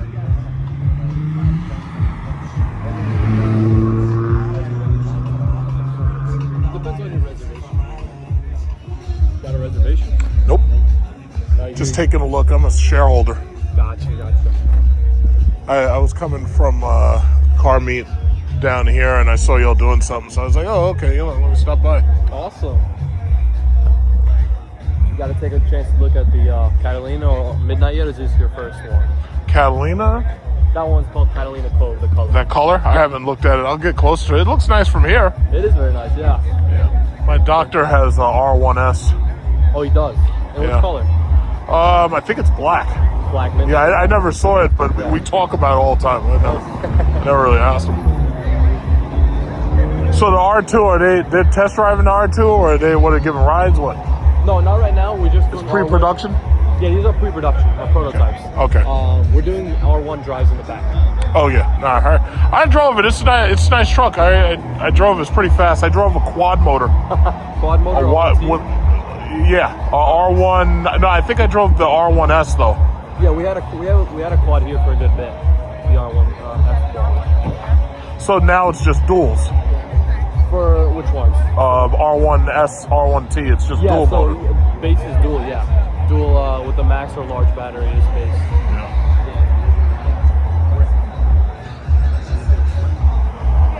Oh, okay. All right.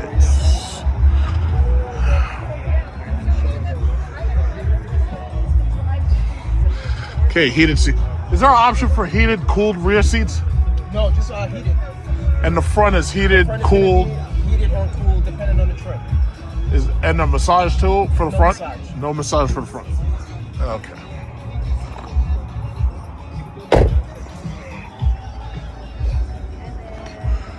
Oh, that's nice. I like that.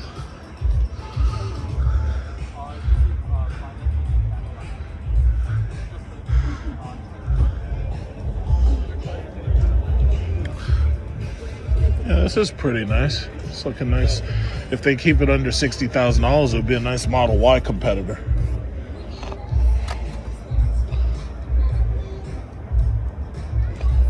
I kind of like the R1 a little bit more.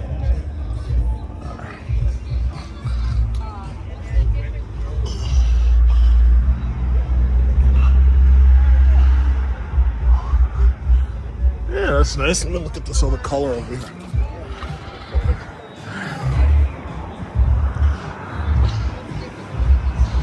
Yellow calipers. Everybody wants yellow calipers. Oh man, I'm gonna have a chain of copyright infringements. All right. Yeah, this is pretty nice.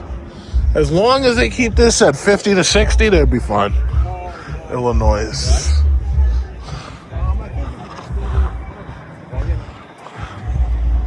As long as they keep it around 50 to 60, they'll be fine.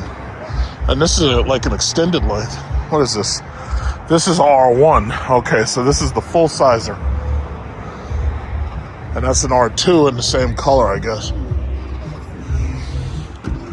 Yeah, see that my car came with all this stuff. Like you got the heated back. I think that's a heated cooled back, if I'm not mistaken. Yeah, so you get a heated back, Apple Music. Yeah, so this is the R1, and obviously it looks a lot more expensive inside.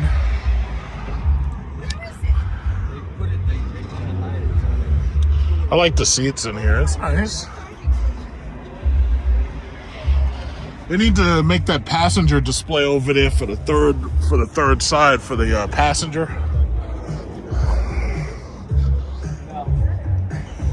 It matters to me because I don't like backing the car.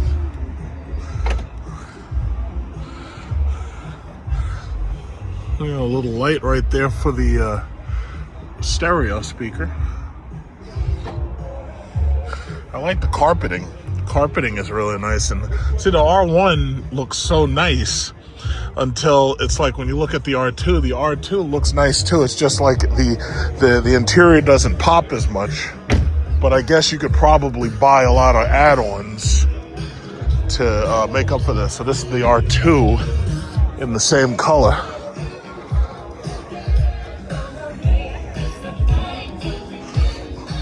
Yeah, but see, it's like, me personally, it's like the design and shape of this car, I don't really like it as much as I like the Cadillac.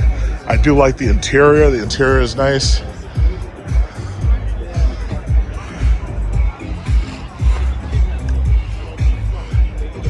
But it's definitely nice. It's just, it's a little bit of a downgrade, but it's nice.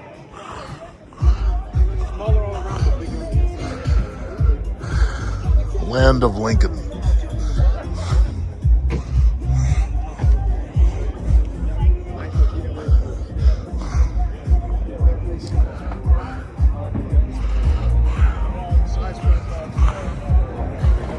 Hi. You looking to get inside, or? Oh no, I looked at that one already. That R2 over there, and then I looked at that one, the R1. Yeah. Yeah, very nice, very nice, very nice.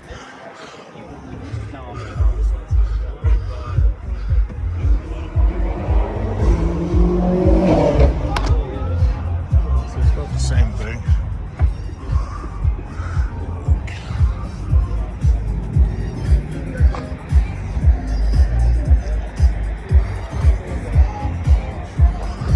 And I like how they light up that fender. I like that fender flare lights up. That's pretty cool.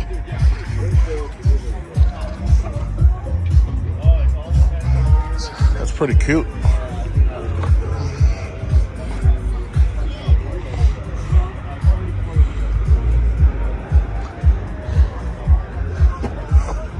So Polestar 3 right there.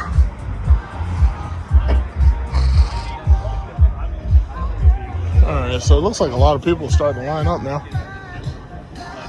I'm pretty done. I think I'll go over there and get one of these participation milk boxes, and then I'll be out of here.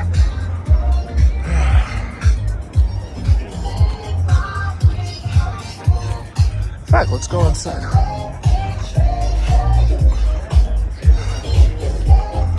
Yeah, this guy's gonna get me so many copyright infringements.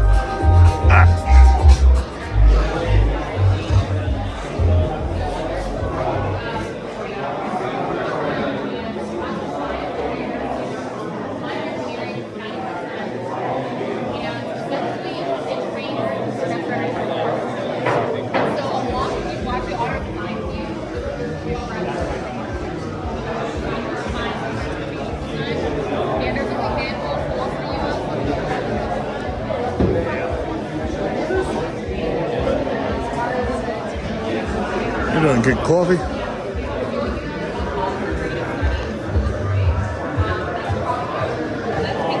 Get on the coffee line.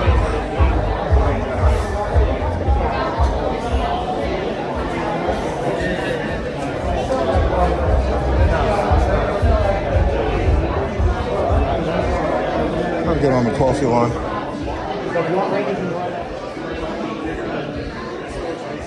So the Rivian R2 is available with the wide body kit. So that's another add-on. If you want the wide body kit, that's a bit of an add-on. It's a little expensive. It's a little expensive.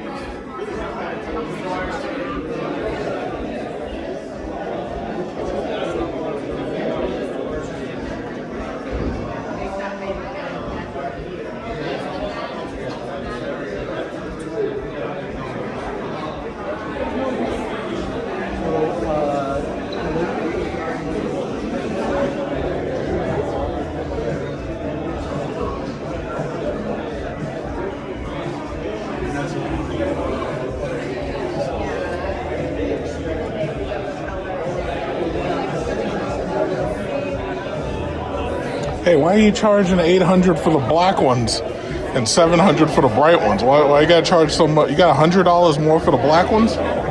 Are you kidding me? Really?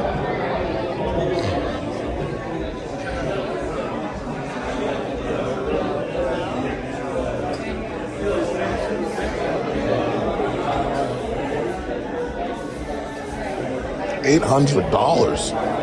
$800? My Electron. Oh, this is Tesla. This is Nax. It's got a little push button right there.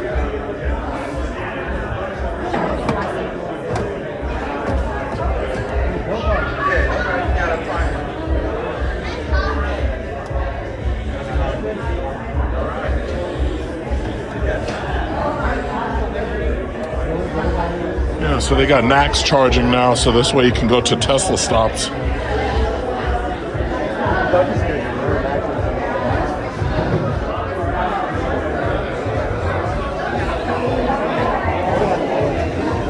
Have a table over there for children to paint their own Rivian model.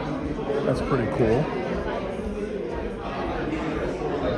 Still, as you can see, this coffee line. I've been on this line for about 5 minutes. It takes a while.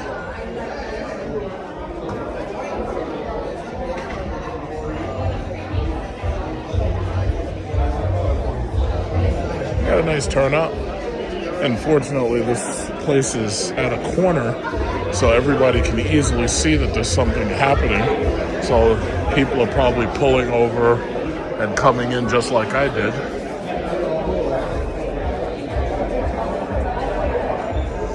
I like his Rivian jacket. It's pretty cool.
And that, those little box drinks that they had outside, I thought that was milk. That's not milk, that's water.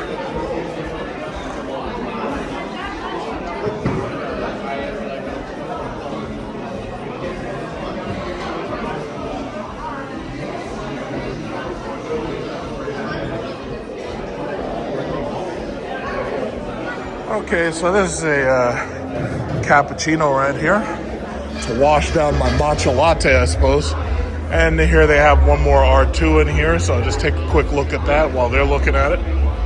But me personally, my Vistic is a pretty large car. In fact, my Vistic is larger than the R1S. And I don't think I would ever, for myself personally, the R2 is small. But for, as you can see, for these people, it's the perfect size. Now, I like big trucks. I'm sorry, it's in my name. That's why I'm looking at that Cadillac Escalade IQ. But this is a small truck. And I'm wondering if they're going to make a truck version of this like the R2T. I guess that's what you'd call it, like R1T, so they have a R2T. But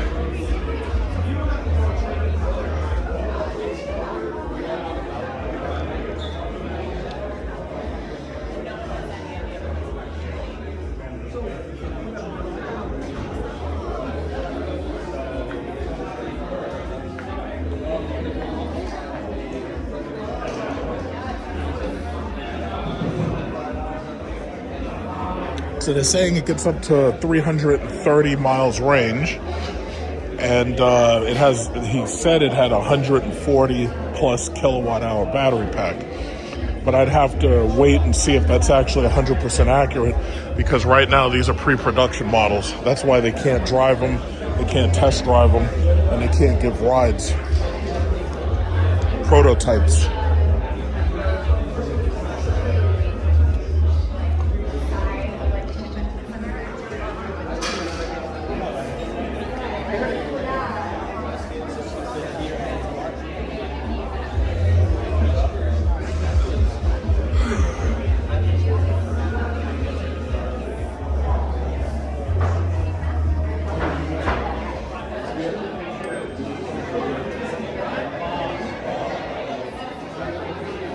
And you still have a frunk.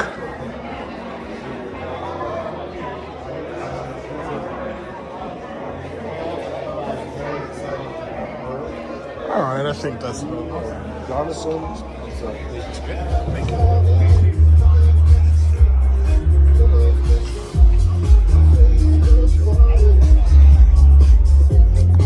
Okay, I've seen enough. So this is the DJ of the future. It's a MacBook Neo. Not this one. This looks like a MacBook Pro, but I'm saying the DJ of the future is going to have a MacBook Neo, and he's just going to sit back, not do anything. Yeah, nice. This your truck? No. Oh, okay.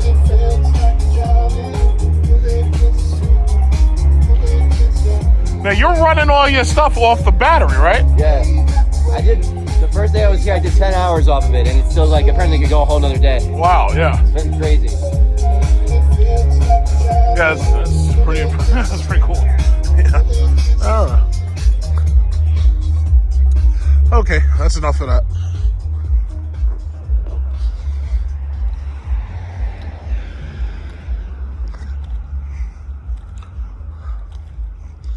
So that's the thing. That's what it's coming down to. I keep telling everybody, electric is the future. Y'all didn't want to believe me. You were like, say it isn't so, big truck. How could you turn on Chrysler? How could you turn on the gas guzzlers? Well, it just so happened that sometimes the river shifts directions and you got to be ready to shift with it. I told you, electric is the future, period. Oh, lucid gravity again. Electric is the future.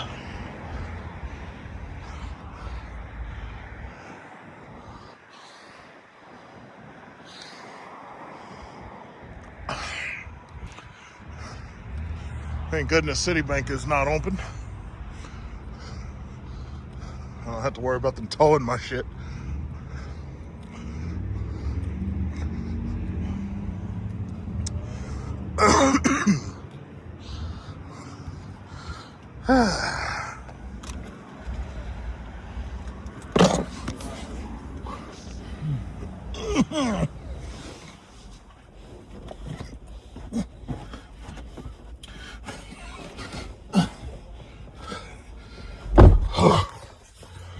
Prices $449, $639, $679. God damn! I can't believe they got gas prices up that high. I thought Donald Trump said that he was gonna lower the price of stuff. I thought he said he was gonna work on inaffordability and all that bullshit. Well, thank God I got my electric Cadillac here. I don't have to worry about gas prices. You know, those are crippling these homeowners. I'm just hurting them. You know, it's sad. I see so many more people. They got to switch to electric now. Well, so it looks to me like they were lied to. Man, that shit is crazy. That shit is damn near $7. That reminds me of the very beginning of the Russian-Ukraine war, when gas went up that high. And I had that Jeep SRT, and my Cadillac Lyriq hadn't been built yet. Man, those were the days. Now we're going electric. We got the R1S right here, the Rivian R1S. Wow.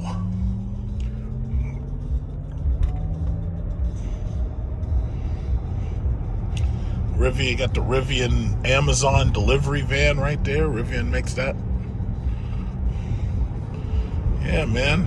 I thought Donald Trump was supposed to, I thought he was supposed to make things affordable. What happened?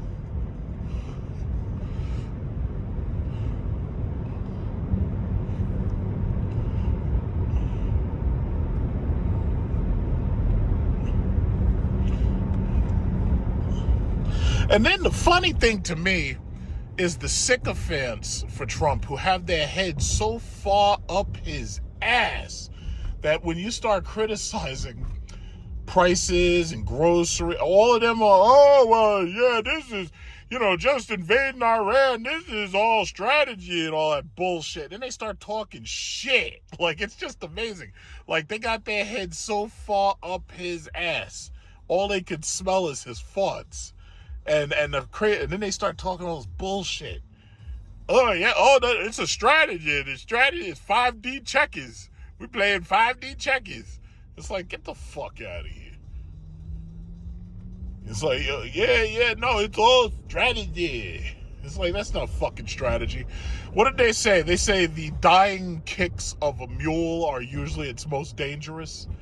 When a mule is dying and it's kicking. Yeah, Donald Trump is the end of America, basically. He's basically the end. Because the way I see it, we're sinking down a fucking hole. We are sinking, and we ain't getting out of that shit no time soon. We are sinking. I like those black wheels on this white Lyriq. Yeah, that's nice. But no, we're going right down the goddamn drain. We're going down the drain. Down the freaking drain. And Trump's presidency marks the end. That's exactly what's happening. And everybody, and the sad thing is, people know it. People know it. You know it. The job market's fucked up. The housing market's fucked up. The automobile market's fucked up. Everybody knows it. They know it. They know it. They don't want to say it. You know, some people don't want to say that. You know, they think positively. It's like, nah. Nope. You're screwed. You are screwed. Damn shame. I miss my Lyriq. I really like that car. It was such a nice car. It's just that Cadillac didn't go far enough with it. Because if I had built that car, man, I would have turned that car into a fucking luxury cruiser. Like, everybody'd want one. If I had helped them, and I'd be like, okay, listen, we need rear monitors in the back for people to sit in the back. We need rear heated, ventilated massage seats as an option. I had to turn that fucking Lyriq into an S-Class competitor, and I would have wrecked, like, sales would have been crazy. But and it's doing well. That's the funny thing. They're doing pretty well. But I say, why do well when you could do better? You know, like there's an Escalade right there. I can see it right there in that lot. That's an Escalade IQ right there. You know, they're doing pretty well, man. I'm seeing these Cadillacs selling like crazy. But my thing is, why do well when you could do better? Look at that. Oh, wait a minute. That's that other truck. That's that Chevy truck that looks like the IQ. That's not it. But, yeah. Donald Trump was supposed to fix it all. What happened, guys? Nobody likes to hear me complain about that shit. I don't give a fuck. In fact, I like triggering people. Because it's like you got a bunch of these people running around like they're white blood cells. And as soon as somebody starts targeting dear master, dear leader, they got to jump up and protect them. It's like, yeah. Whoa, Jesus. Yeah, I love doing that. I like attacking them. It's fun. It's fun. It's entertaining to me.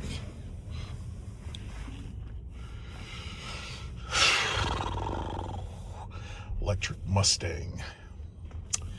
Yeah. These people are so fucking stupid. It's just amazing. It's just amazing to me, but nonetheless entertaining. That's all right.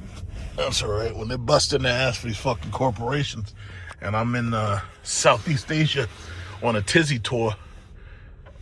When I'm in Southeast Asia on a tizzy tour, and they're busting their asses for these banks and these corporations, and I'm sitting back collecting dividends, they'll understand then. And even if they don't understand, who cares? To be continued.